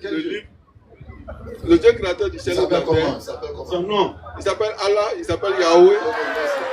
Attaque. Normalement, tu vas lever les textes, mais bon. Déjà, c'est un avantage. S'il dit qu'il s'appelle Allah, il s'appelle Yahweh. Tu vas lui demander même Yahweh, ça veut dire quoi? Tu vas qui ne connaît pas. Yahweh, là, tu vas lui demander, il ne connaît pas ce que ça signifie. Parce que Yahweh, en réalité, ce n'est pas un nom. Écoutez.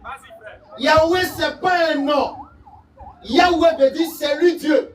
Mais c'est lui Dieu. Qui est Dieu? Yahweh, c'est lui Dieu. Et d'ailleurs, je te mets au défi de me contredire. Parce que le tétragramme n'a pas de voyelles. C'est clair. Mais lorsqu'on introduit les voyelles dans le tétragramme, ça donne Yahweh, ça veut dire c'est lui Dieu, c'est pas un nom de Dieu. On peut considérer ça comme un attribut de Dieu, mais pas son nom propre. Donc quand on dit Yahweh, c'est qui? Mais moi je te demande que Allah est le nom propre. Parce que les Hébreux vont te dire Elohim, Eloha. Tu connais la racine d'Elohim? Est-ce que tu connais la racine de Eloha? Est-ce que tu connais la racine du nom Allah? La racine ici, c'est A-L-H, E-L-H. E-L-H, Elohim, Ella, tout ça c'est le même. Or, un mot n'a de valeur qu'avec la racine. La racine d'Allah, la racine d'Elohim, la racine d'El-A, c'est la même chose. C'est pourquoi tu ne trouveras jamais un juif en train d'insulter Allah. Parce qu'ils connaissent. Effectivement. Alors, pour aller rapidement, parce que c'est qu'il y a un donkey à côté de moi. Non, tout à l'heure, quand on venait, on a entendu affaire de la mort. Mais j'ai dit un truc, j'ai pensé à un truc, la première idée, attends. Personne ici ne croit à la résurrection. Qui croit à la résurrection?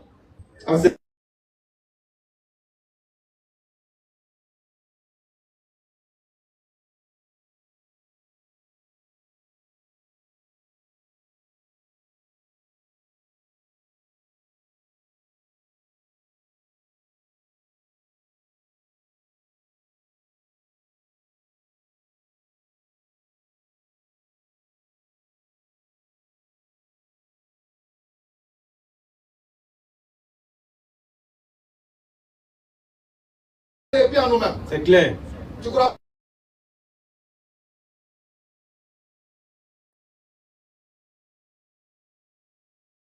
Pourtant, Allah te montre ainsi. Allons-y. Lorsque tu prends une graine, tu creuses la terre, tu mets la graine dans la terre. La graine fait quoi? Ça pourrit. Mais de la pourriture, qu'est-ce qui sort? Alors. Une nouvelle vie en ressort. Ça fait un. Deuxième élément. Nous tous, on était dans le ventre de nos mamans. Si on nous disait d'avant de il y a un qu'on appelle Dounia, donc il est là. Qui allait croire? Personne n'allait croire. Le bébé il est dans le ventre de la maman, il ne paye pas courant, il ne paye pas l'eau. Quand lui tousse, sa maman tousse. Quand il vient courir, il court. C'est là que vous allez voir d'autres femmes se lever à minuit. Voilà, bon, c'est le moment-là qui est dedans, c'est lui qui fait ça. Ah ouais. C'est le roi, il contrôle la machine. Effectivement. Et puis toi, tu avais dit qu'il y a un endroit qu'on appelle Dounia. Il y a une voiture. Il va faire quoi ça? Il va te dire que ça ne va pas chez toi. C'est vrai. C'est normal. Parce qu'il est dans la matrice. Non. Mais on dit quoi? Le monde est comme l'œuf d'autruche. Effectivement. Aussi c'est fort. Bon, imaginez-vous être dans l'œuf. Et puis on vous dit qu'il y a Kiyama, il y a jugement. Mais même chose, on dit c'est foutaise. C'est clair. Mais lorsque tu meurs, tu vas maintenant rencontrer la vérité dont Allah il parle dans le Coran. Il dit, ce jour-là, nous sommes plus proches de celui qui meurt que ceux qui sont avec lui. Pendant que toi tu es en train de crier, et Allah solo, et Baba Makawa, Mama Kawa. Allah il dit, nous sommes plus proches de lui. Et ce dernier est dans une réalité que toi tu ne sais pas. Allah dit dans le Coran que ces jours-là, vous avez la vue perçante. Il n'y a plus d'obstacles. Il n'y a plus de voile. Tu vois tout ce que tu niais, tu commences à tout voir. Maintenant, tu ne peux plus retourner pour venir dire à ton frère ça. Hé champion, il m'a dit comment carré. Faut faire sujoud, c'est jazz même frère. Tu ne peux plus. Parce que c'est une expérience personnelle qu'on va vivre individuellement. Effectivement. Nous tous on va vivre ça individuellement. C'est clair. Il nous montre chaque jour des signes. Non. Je ne vais pas vous dire non. Je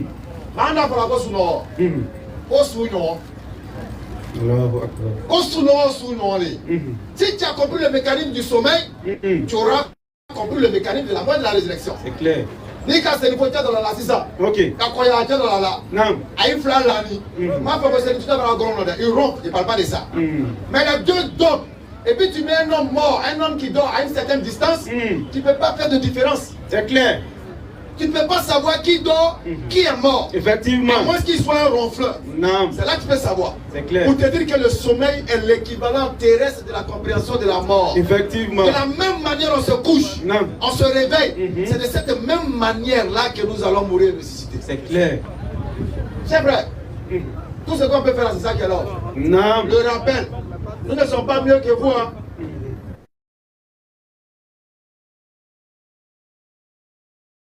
Nous ne sommes pas mieux que vous, mais il y a des morts ici même, Allah les aime plus que nous. Effectivement. Mais le devoir ici, c'est quoi? C'est le rappel. Quand ils m'ont dit, Hakil a dit, non, Hakil a dit, quand ils ont Hakil a dit, parce que Drunia Bolbo de Soleil, c'est clair. La course aux richesses vous distrait. Effectivement. Drunia Bolbo de Soleil, on doit Bolbo gagner le gain. Bon, apparemment, on va la question à dire encore, vous allez dire quoi encore? Bon, comme j'ai voulu parler de mon rêve, vous n'avez pas voulu là. Je vous dis ce qui s'est passé quand je me suis réveillé. Non, pardon. Il faut qu'elle pose une question à poser. À peine tu as eu ton titre de pasteur, tu cherches un fidèle déjà. Non, c'est une question que je veux poser. Comment vous aimez témoignage? J'ai voulu. C'est quel rêve en force? C'est sur le Coran. C'est quel rêve en force? Non. Si le modérateur accepte, il n'y a pas de problème. Le modérateur a accepté. D'accord. Bien. En fait, il cherche fidèle, hein? Non, ils ne cherchent pas fidèles. Mes fidèles sont très nombreux. Donc, j'ai une question. Parce que ça corrige quelque chose. Bon, ça vous corrige quelque chose que j'ai dit. Et puis après, je me suis rendu compte ce matin que ça peut être faux. En fait, j'ai raconté ça ici, les gens ont bien ri. J'ai dit une fois que Mohammed était, j'ai écrit que Mohammed était la miséricorde de Dieu. Et puis, pour ça, je pense que Dieu n'a pas été d'accord avec moi. Maintenant, hier nuit, après avoir fait mon rêve, je me suis levé, j'ai fouillé le Coran, j'ai étudié une miséricorde. Une miséricorde. Et puis, à un moment donné, j'ai eu l'impression que Mohammed faisait partie d'une miséricorde. Il y a un verset qui disait qu'il est une miséricorde. C'est le verset où les gens lui disent que, mais il est tout oreille. Le verset dit, oui. Voilà. Donc je me suis posé posé la question devant ce verset-là. En fait, finalement, Mohammed, il est une miséricorde ou bien il n'est pas une miséricorde? Ça dépend. Je ne sais pas. Donc, comme c'est la langue française, ça va dépendre. Tous les prophètes de Dieu sont miséricordes. Donc quand tu vas attendre une miséricorde parmi tant de miséricordes qu'Allah il a envoyé. Maintenant, quand Mohammed vient, et que moi je te dis, Mohammed est la miséricorde d'Allah, je n'ai pas fait mal. Je n'ai rien dit de mauvais. Donc ça se rejoint. Qu'il soit une ou là, ça revient à la même chose. Il dépend du contexte. Voilà. Quoi le problème? Bon, moi j'essaie de comprendre. Hein, parce que il n'y a pas de problème. Il est la miséricorde d'Allah, il est la miséricorde d'Allah. Mohammed est un prophète d'Allah, il est le prophète d'Allah. En tout cas, bon. Quoi le problème? Est-ce que tu as compris ce deuxième exemple? Mohammed est un prophète, Mohammed est le prophète d'Allah. Il y a une différence? Oui. Vas-y, où est la différence? Quand on dit le prophète, c'est comme s'il est l'unique. Non. Ça va dépendre du contexte. Maintenant, quand on dit un prophète, ça veut dire qu'il est un parmi d'autres. Non, ça dépend du contexte. Tout dépend du contexte. Quand par exemple, on parle par exemple de Jésus, et qu'on essaie de spécifier Jésus en mettant le par rapport à la messianité, ça devient une façon singulière. Sinon, un prophète, le prophète, c'est la même chose.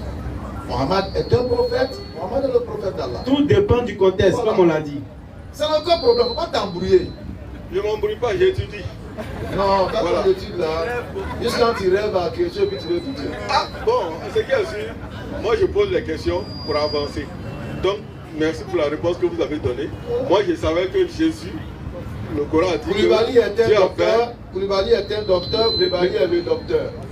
D'accord. Sinon, je peut-être que le docteur peut te permettre d'identifier l'endroit où tu travailles, par exemple. Koulibaly est le docteur de Figayo. Voilà. Koulibaly est un docteur.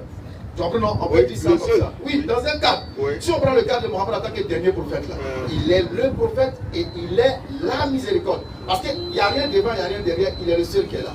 Donc il devient le et là, selon ce que tu as dit, dans le cadre d'être un. Ok. Lui seul. Ça se comprend. Maintenant, quand j'ai lu les autres versets qui parlaient de miséricorde là, j'ai eu l'impression que Dieu sauve par une miséricorde toujours. Bien sûr. Bien. Maintenant, donc, est-ce que Dieu sauve? Ah, c'est ce que j'ai lu dans les autres versets. Dieu sauve par une miséricorde. Quel exemple de verset? Pour Chouaïb, par exemple, Saïd, tous ces prophètes-là, on dit, si ce n'est pas une miséricorde d'Allah, vous n'aurez pas de secours. D'accord. Maintenant, est-ce qu'on va dire donc dans ce cas que Mohammed aussi est un sauveur? Tous les prophètes sont sauveurs. Bon, d'accord.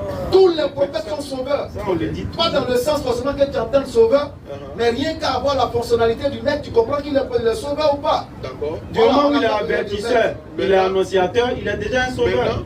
Maintenant, pourquoi le dernier des versets que j'ai lu, il y en avait 33, le dernier dit, tu n'es pas chargé de leur sauvegarde, oui. Ça veut dire que tu n'es pas leur sauveur. Bien sûr. Est-ce que Jésus peut sauver quelqu'un sans la volonté de Dieu? Voilà la question. Je te pose la question. Pasteur, réponds à ça là, il ne faut pas débrouiller le micro. Est-ce que Jésus peut sauver sans la volonté de Dieu? Jésus a dit, vas-y. Celui qui me mange est dans la vie. Je réponds à ta question. Jésus sauve par attention, attends. Est-ce que Jésus peut sauver sans la permission de Dieu? Mais Jésus est Dieu. Non. Il est fils de Dieu. C'est pas ça qu'il dit. Est-ce que Jésus peut sauver sans la permission de Dieu? Est-ce que tu peux faire quelque chose sans la permission de ton père si tu es un fils obéissant? Donc ça veut dire que Jésus ou Mohammed il sauve selon la permission de Dieu. C'est tout. Maintenant quoi encore? Pourquoi le Coran dit précisément concernant Mohammed qui n'est pas chargé de la sauvegarde? Mais c'est normal. Nul ne peut venir à moi. Ça c'est pas dit au sujet. Nul ne peut venir à moi si le Père ne l'appelle. Alors, ouais. Donc Mohammed ne peut sauver que si Allah veut. D'accord. Tu ne peux venir à Jésus que si Dieu veut. Ok. Vrai ou faux? D'accord. Non, vrai ou faux? Ça c'est vrai. Igor là où ça? Ashadou. Le chat est où? Ashadou. Le chat est où? Ashadou. Regarde, tu as bien fui. La main te réintégrer là. Si tu continues comme ça, ils vont te réradier. C'est quoi ça? Listen là. Si tu veux.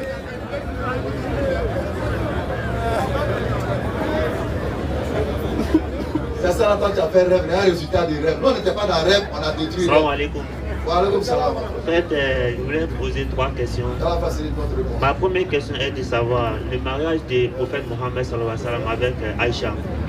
En fait, j'étais là faire un discours avec un ami, il a fait un capture m'a envoyé sur la 10 qu'on appelle Muslim, rapporté par Aïcha, que la paix de Dieu soit sur elle.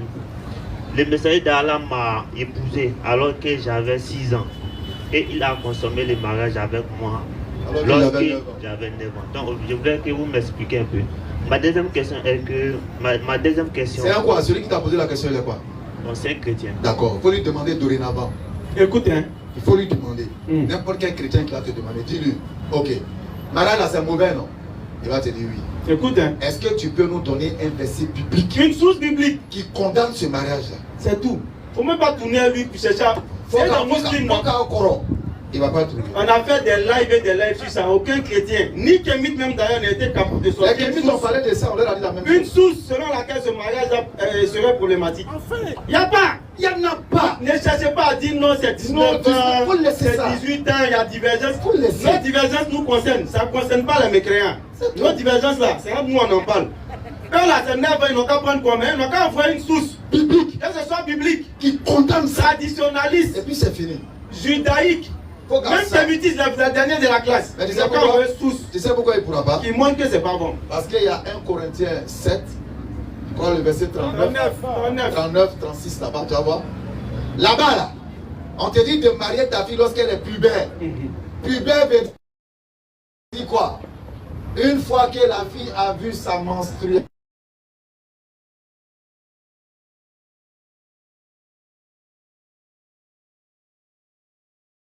Qu'on est apte au mariage. Je parle de l'âge.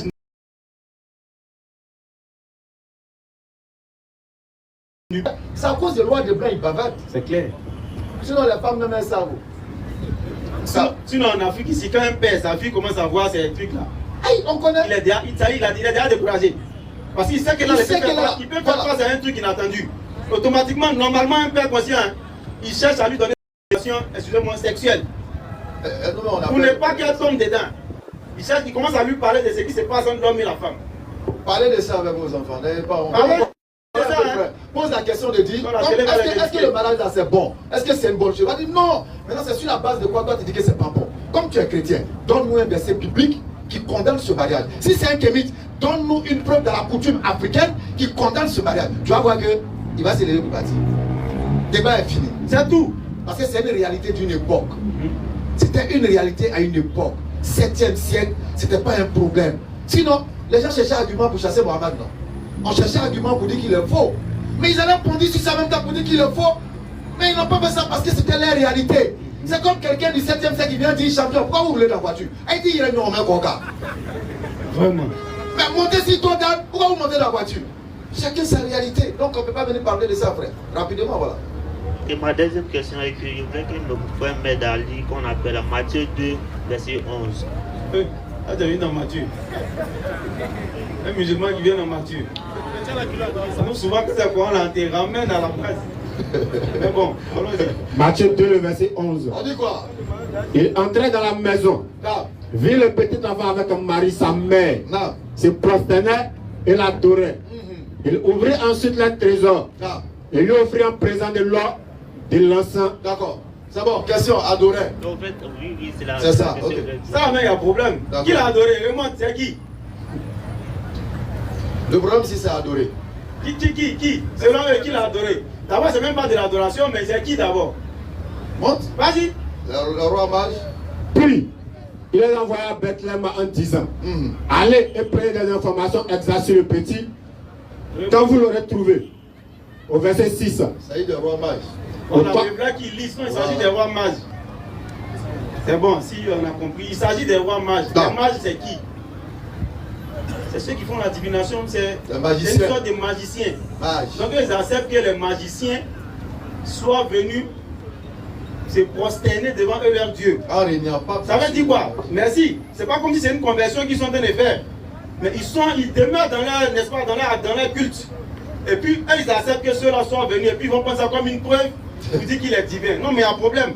Parce que rien n'a dit dans le texte que ceux-là, ils ont abandonné ce qu'ils faisaient comme magie. C'est pourquoi quand il va chez les juifs là, ceux qui sont les détracteurs de Jésus disent que Jésus était un magicien. Parce qu'il aura appris ça en Égypte. Tu vois, ils disent qu'il allait apprendre la magie en Égypte. Donc tout ce qu'il faisait comme miracle venant d'Allah, ils ont défini ça comme étant n'est-ce pas, des actes de magie. Donc ce verset ne peut pas être utilisé pour quoi que ce soit. Et d'ailleurs, même si on revient à la base, il ne s'agit pas d'adoration. Rapidement, j'adore ma femme et j'adore Dieu. Non, donc il ne s'agit pas de culte, voilà ce que je voulais dire. J'adore ma femme et j'adore Dieu. C'est le verbe adorer. Est-ce que dans les deux contextes, ça a le même sens? J'adore Dieu dans le sens de lui vouer un culte. J'adore ma femme dans le sens de l'aimer. Tout simplement. Mais on va te dire que quand les gens vont finir tout ça là, d'autres vont aller encore dans le temple, aller remercier Dieu. Il y a d'autres versets qui te parlent de ça. Donc ce n'est pas un culte. Voilà, c'est pas un culte. Voilà, c'est fini. Ici là, moi. Ici là. Mustapha. Jeudi prochain, revenez, Inch'Allah. Les frères vont répondre à vos questionnaires. Mustapha n'est pas là. Donc les frères, devenant ces musulmans, ces jeunes musulmans dynamiques, exemplaires, pas les porteurs de Baya. Si tu as mis Baya de Palab, là où il y a Palab, c'est là où va t'envoyer. C'est clair. Si toi tu as Baya de Go, là où il y a le Poclé, c'est là où va t'envoyer. Les garçons qui portent Baya. Ça va dépendre, voilà. Ici, là. Salam alaikum. Alaikum salam. Les colliers blanc, là, enlevez, vous allez jeter aussi. Yani. Comme vertige. La question est ronde, c'est que. Allons-y, bismillah. Vas-y. Il y a un bon traducteur. Je maîtrise, allons-y. N'a pas qu'on Allah. Yani, Allah est jatika le kobe ou bien. Amesra Allah n'y Il dit. Il dit quand on dit on crée Allah. Est-ce qu'on crée Allah à cause de sa divinité ou bien comme lui-même? Ou bien lui-même? Allah y a les bien. Voilà, ça cause de Allah. Quoi? Oh, d'accord, pas Allah. D'accord, c'est qui l'a dit là? Quand on dit Allah là, ça veut dire que. À cause de son affaire, il va être exactement, c'est ça, je venais sur la suite. On doit créer Allah parce qu'il est quand on dit Allah, c'est les Koudama, c'est les Daïk qui connaissent. C'est eux qui disent Allah, bon, écoute, tu connais, tu maîtrises le domaine. Quand on dit Allah là, on parle de son naissance même. Voilà, c'est ça, il dit Allah. Bon, comme c'est le langage, on a l'habitude d'utiliser, et puis que vous connaissez. Donc on crée Allah à cause de son Allah ou bien à cause de son châtiment. Il va falloir tenir. Alors que quand on dit Al-Ubudi en islam, la servitude en islam, il y a trois piliers essentiels. Il y a d'abord le fait d'aimer Allah. L'amour d'Allah, ça c'est la première des choses qui doit nous faire craindre Allah. L'amour d'Allah, ensuite l'espoir en sa miséricorde, et puis la crainte de son châtiment. C'est les trois là qui font de toi un serviteur d'Allah. Et tout est appuyé par des versets coraniques. Il faut d'abord aimer Allah. Pourquoi aimer Allah? D'abord quoi? Allah il t'a fait sortir dans le ventre de ta maman, il t'a créé là-bas. La ta'lamouna shay'a, tu connaissais rien en ce moment-là. Tout ce que tu as, comme n'est-ce pas, membres qui te permettent d'entendre, de voir et de raisonner là. Allah dit que c'est lui qui t'a donné tout ça là. Donc tu dois l'aimer d'abord par quoi? La parce que là il t'a fait trop de bienfaits. Ensuite tu dois encore avoir espoir en sa récompense. Il faut espérer en Allah. Tu vois non? Parce que là il va dire dans un verset de la sourate, je crois de la sourate 7. Donc le fait d'avoir espoir dans le bienfait d'Allah, ça va t'emmener à être parmi ceux qui font le bien. Et en dernier lieu, maintenant, il faut craindre son châtiment. Parce que si ce n'est pas de ceux qui, n'est-ce pas, craignent Allah et qui suivent les ordonnances divines, forcément tu auras, n'est-ce pas, subi son châtiment. Donc c'est les trois qui font, n'est-ce pas, le serviteur. Quand on est un serviteur, ces trois éléments doivent être en lui. L'amour d'Allah, l'espoir en sa récompense et puis la crainte de son châtiment. Sans les trois là réunis en un homme. Et les savants même te diront que c'est comme un oiseau. L'oiseau il est comment? Il a sa tête, il a ses deux ailes. Est-ce que sans tête l'oiseau peut voler? Pas du tout. C'est pas possible. Ce qui lui permet de se guider, ça se trouve dans sa tête. Les pieds, n'est-ce pas, magnétiques là. Donc l'oiseau se guide au travers de sa tête. Si l'oiseau a une seule aile, là s'il peut voler. Pas du tout. On a vu l'oiseau qui vole comme ça. Donc il a l'espoir ici sur une aile. Ça c'est bon. Maintenant il faut la seconde aile qui lui permettra de faire quoi? De voler et puis de s'orienter. Donc c'est les trois là qui doivent subsister en le serviteur d'Allah. Il doit d'abord aimer Allah, comme il a dit tout à l'heure, selon le verset, de toute sa force, de toute son âme, de toute sa pensée. Ça c'est coranique d'abord. Ensuite il doit avoir espoir en la récompense d'Allah et puis il doit craindre le châtiment d'Allah. Donc c'est les trois. Ça va. Il y a une question flâneuse. Comme les Kémitou. Il y a une toko mako. Masatu kumana quoi. Il dit ça. Il dit ça. Il dit ça. Il dit que Dieu ne parle pas. Dieu ne parle pas. Quand Dieu ne parle pas. Ah bon, ok. Non. Il y a un cerveau kuma yo quoi. Donc la basique alors d'accord. Dieu ne parle pas. Il dit normalement les kémites, c'est la doctrine. Oui, effectivement. Ils disent que Dieu ne parle pas normalement. Dans ce cas, comment eux ils ont compris Dieu? Ça fait un. Parce que lorsque... Comment ils ont su même qu'il ne parle pas? Lorsque Toutmose se trouve à partir à sa guerre, là, son Dieu lui a fait des éloges. C'est-à-dire Dieu a parlé à Toutmose. Donc quand vous dites que Dieu ne parle pas, ça fait un d'abord. Secondo, Dieu n'a pas forcément besoin de parler de façon audible. Le langage a plusieurs formes. Eh bien, Bobo Tekmala. Ibra quand même. Donc le langage a plusieurs formes. Avant qu'on rentre dans ça là, si Dieu ne parle pas, comment ils savent qu'il existe? Je ne sais pas si je me fais comprendre. Nous, c'est au travers du Coran qu'on sait que Allah il est là, qu'on sait comment Allah il est, au travers de sa description qu'il a donnée dans le Coran. Ça nous permet de savoir qu'il y a une divinité qui est au-dessus de tout. Ça, c'est au travers de sa parole. Maintenant, si leur Dieu là ne parle pas là, quand ils sont nés là, ils n'ont pas vu de messagers parce qu'eux ils réunissent même l'existence des messagers par lesquels Dieu doit passer pour parler à ses créatures. Donc pour eux, Dieu ne parle pas, Dieu n'a pas besoin d'intermédiaire entre lui et puis ses créatures. Donc comment ils ont su qu'il y a un Dieu? N'est-ce pas si me fait comprendre? Comment ils ont su? Si Dieu ne parle pas, comment ils ont su qu'il existe? Mais pourquoi Allah t'a dit? Ils ne pourront pas dire que c'est naturel. Non. Parce qu'il faut une voix. Quand tu nais là, il faut d'abord une voix qui va, comme Allah dit, tout enfant naît soumis. Non. Mais maintenant, c'est l'orientation de tes parents qui va faire de toi soit un musulman, non, pas musulman, chrétien, bouddhiste. Chrétien, bouddhiste, voilà. Musulman dans la pratique, je vais dire. Non. La pratique. Non. Tu vois, donc c'est l'orientation des parents, mais ils ont fait quoi? Ils t'ont dit. Et ils ont entendu où ça? Au travers des livres saints. Donc il a fallu quelque chose pour leur montrer qu'il y a une divinité qui existe et que voilà la voie qu'il veut que l'on emprunte pour pouvoir accéder à ces récompenses divines. Mais si eux ils disent que Dieu n'existe pas, et Dieu ne parle pas, pardon, comment ils savent même qu'il existe? Parce qu'il faut qu'il parle pour montrer son existence. Et donc déjà il tombe. Toute parole n'est pas production de son et d'ajustement de mots et de lettres. Non. En fait, le signe des doigts, c'est un langage. Même on peut le communiquer par le regard. Donc là, il dit, je vous montrerai des signes dans le ciel, sur terre et en vous-même. Effectivement. Mais à quoi servent les signes là? Les signes nous permettent de communiquer avec Dieu. Ibrahim alayhi salam, il a médité sur la création. Il a communiqué avec son Seigneur par la méditation. Donc le Créateur parle d'une manière ou d'une autre. Et ils veulent entendre. C'est pourquoi Dina est trompé là. Aïka Kandori, Dieu m'a parlé. Dina il a mort. Les Kémites même sont un danger pour l'Afrique. C'est clair. Regarde, pendant qu'il y a la pauvreté autour de nous, on nous manque à dominer la Carrefour. Et ils vont mettre la nourriture au Carrefour. Ils salissent. Est-ce que vous savez si en Côte d'Ivoire, dans un village de Baoulé, tellement le fétiche Kémite est sale. Tellement c'est sale. Ils ont déposé de la nourriture devant le fétiche. Il y a quelqu'un qui a pris cette nourriture à manger. Il y a un microbe qui a quitté du fétiche qui a tué plus de 21 personnes en Côte d'Ivoire ici. Est-ce que vous avez vu ça sur Internet? Rapport transmis par le ministère de la Santé. Effectivement. Tellement c'est sale. Il est vrai George Maïs, c'est propre. Ça devient ça sent. Et ça dégage des bactéries, il y a des microbes. Les Kémites sont un danger pour l'Afrique. Tu sais pourquoi? Parce qu'à leur époque, et même aujourd'hui, et ils tuent les êtres humains. Ils prennent des êtres humains qu'ils offrent en sacrifice. Ton propre semblable. Et puis c'est des paresseux. Tu sais pourquoi? Ils n'aiment pas la concurrence loyale. Et qu'il y a un magasin blanc, pour gagner l'argent. Effectivement. Pendant que toi, tu te bats ta force, tu te bats ton courage, tu fais ta promotion. C'est un lâche. C'est tout ça le kémitisme. Hein? C'est un lâche.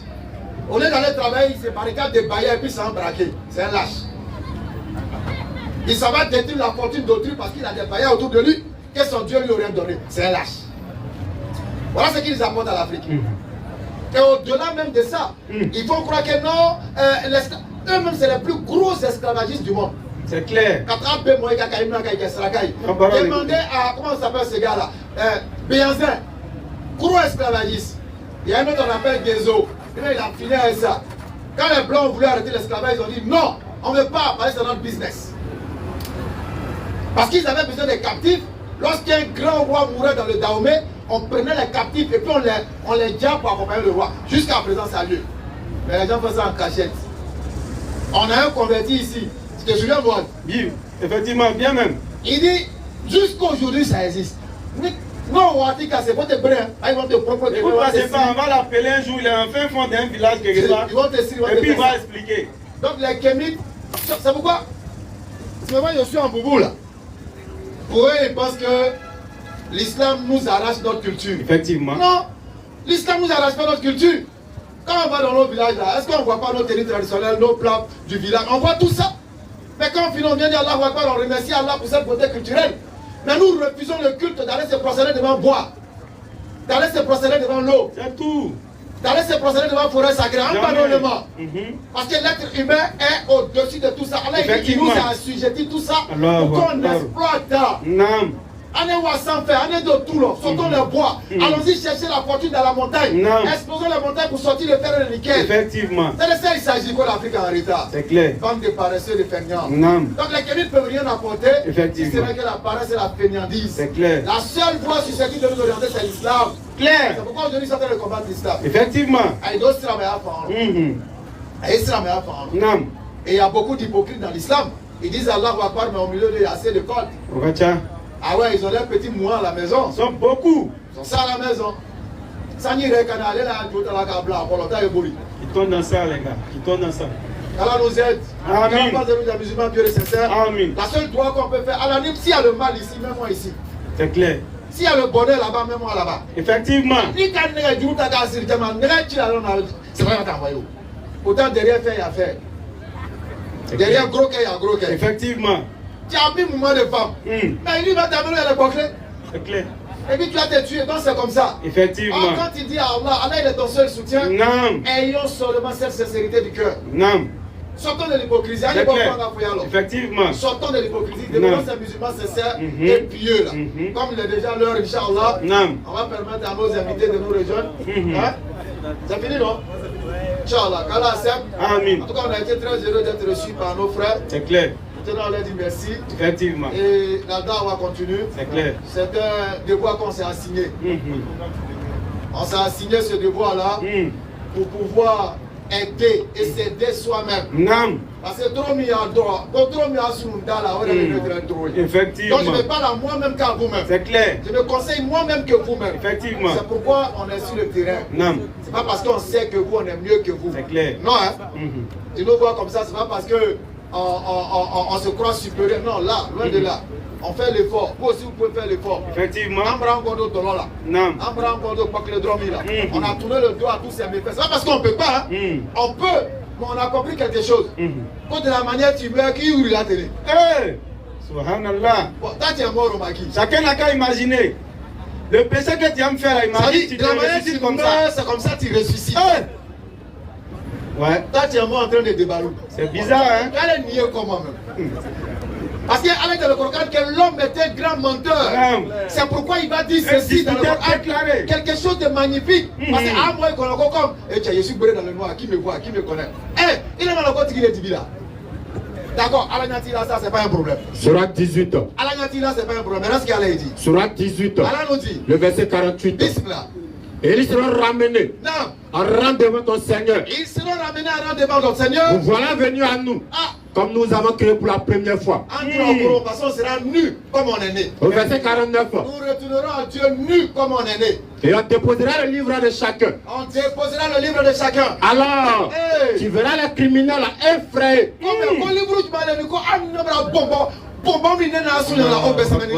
Alors, tu verras les criminels effrayés à cause de ce qu'il y a dedans. Dis, malheur à nous. Malheur à nous. Car donc ce livre. Mais livre tu m'en es mis. Car donc ce livre. Car donc ce livre. À nous mettre là de mentionner. Non. Ni péché vénial, ni péché capital. Petit pompon, petit pompon. Mais ça le voulait la petite. Toi tu as écrit ça dans le livre. Et là il ne s'arrête pas là. Il continue ce thème en disant, ce jour-là, nous serons. Personne n'est ton ennemi ici. Ton premier ennemi, c'est toi-même. C'est clair. Tu sais pourquoi? Regarde tes connaissances pour aller voler le mouvement là. C'est toi seul qui étais là-bas, non? Mais regarde ce qui se passe. Alors il dit. Sur la 41, le verset 20. Vas-y, j'aime trop ça. Alors,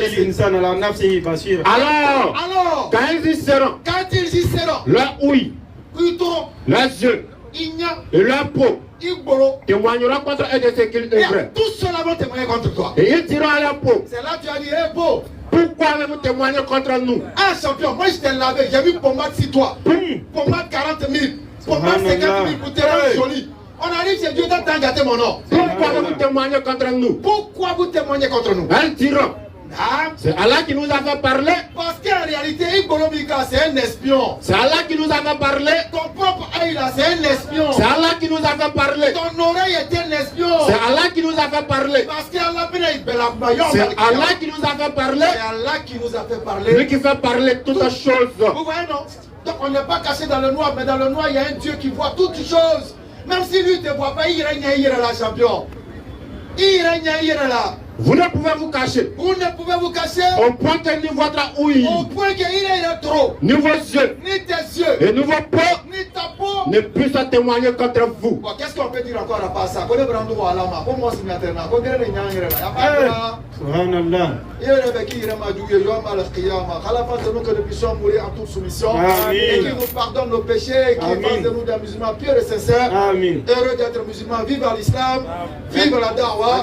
Ashhadu an la ilaha illallah wa ashhadu anna Muhammadan Rasulullah. Assalamu alaikum wa rahmatullahi wa barakatuh.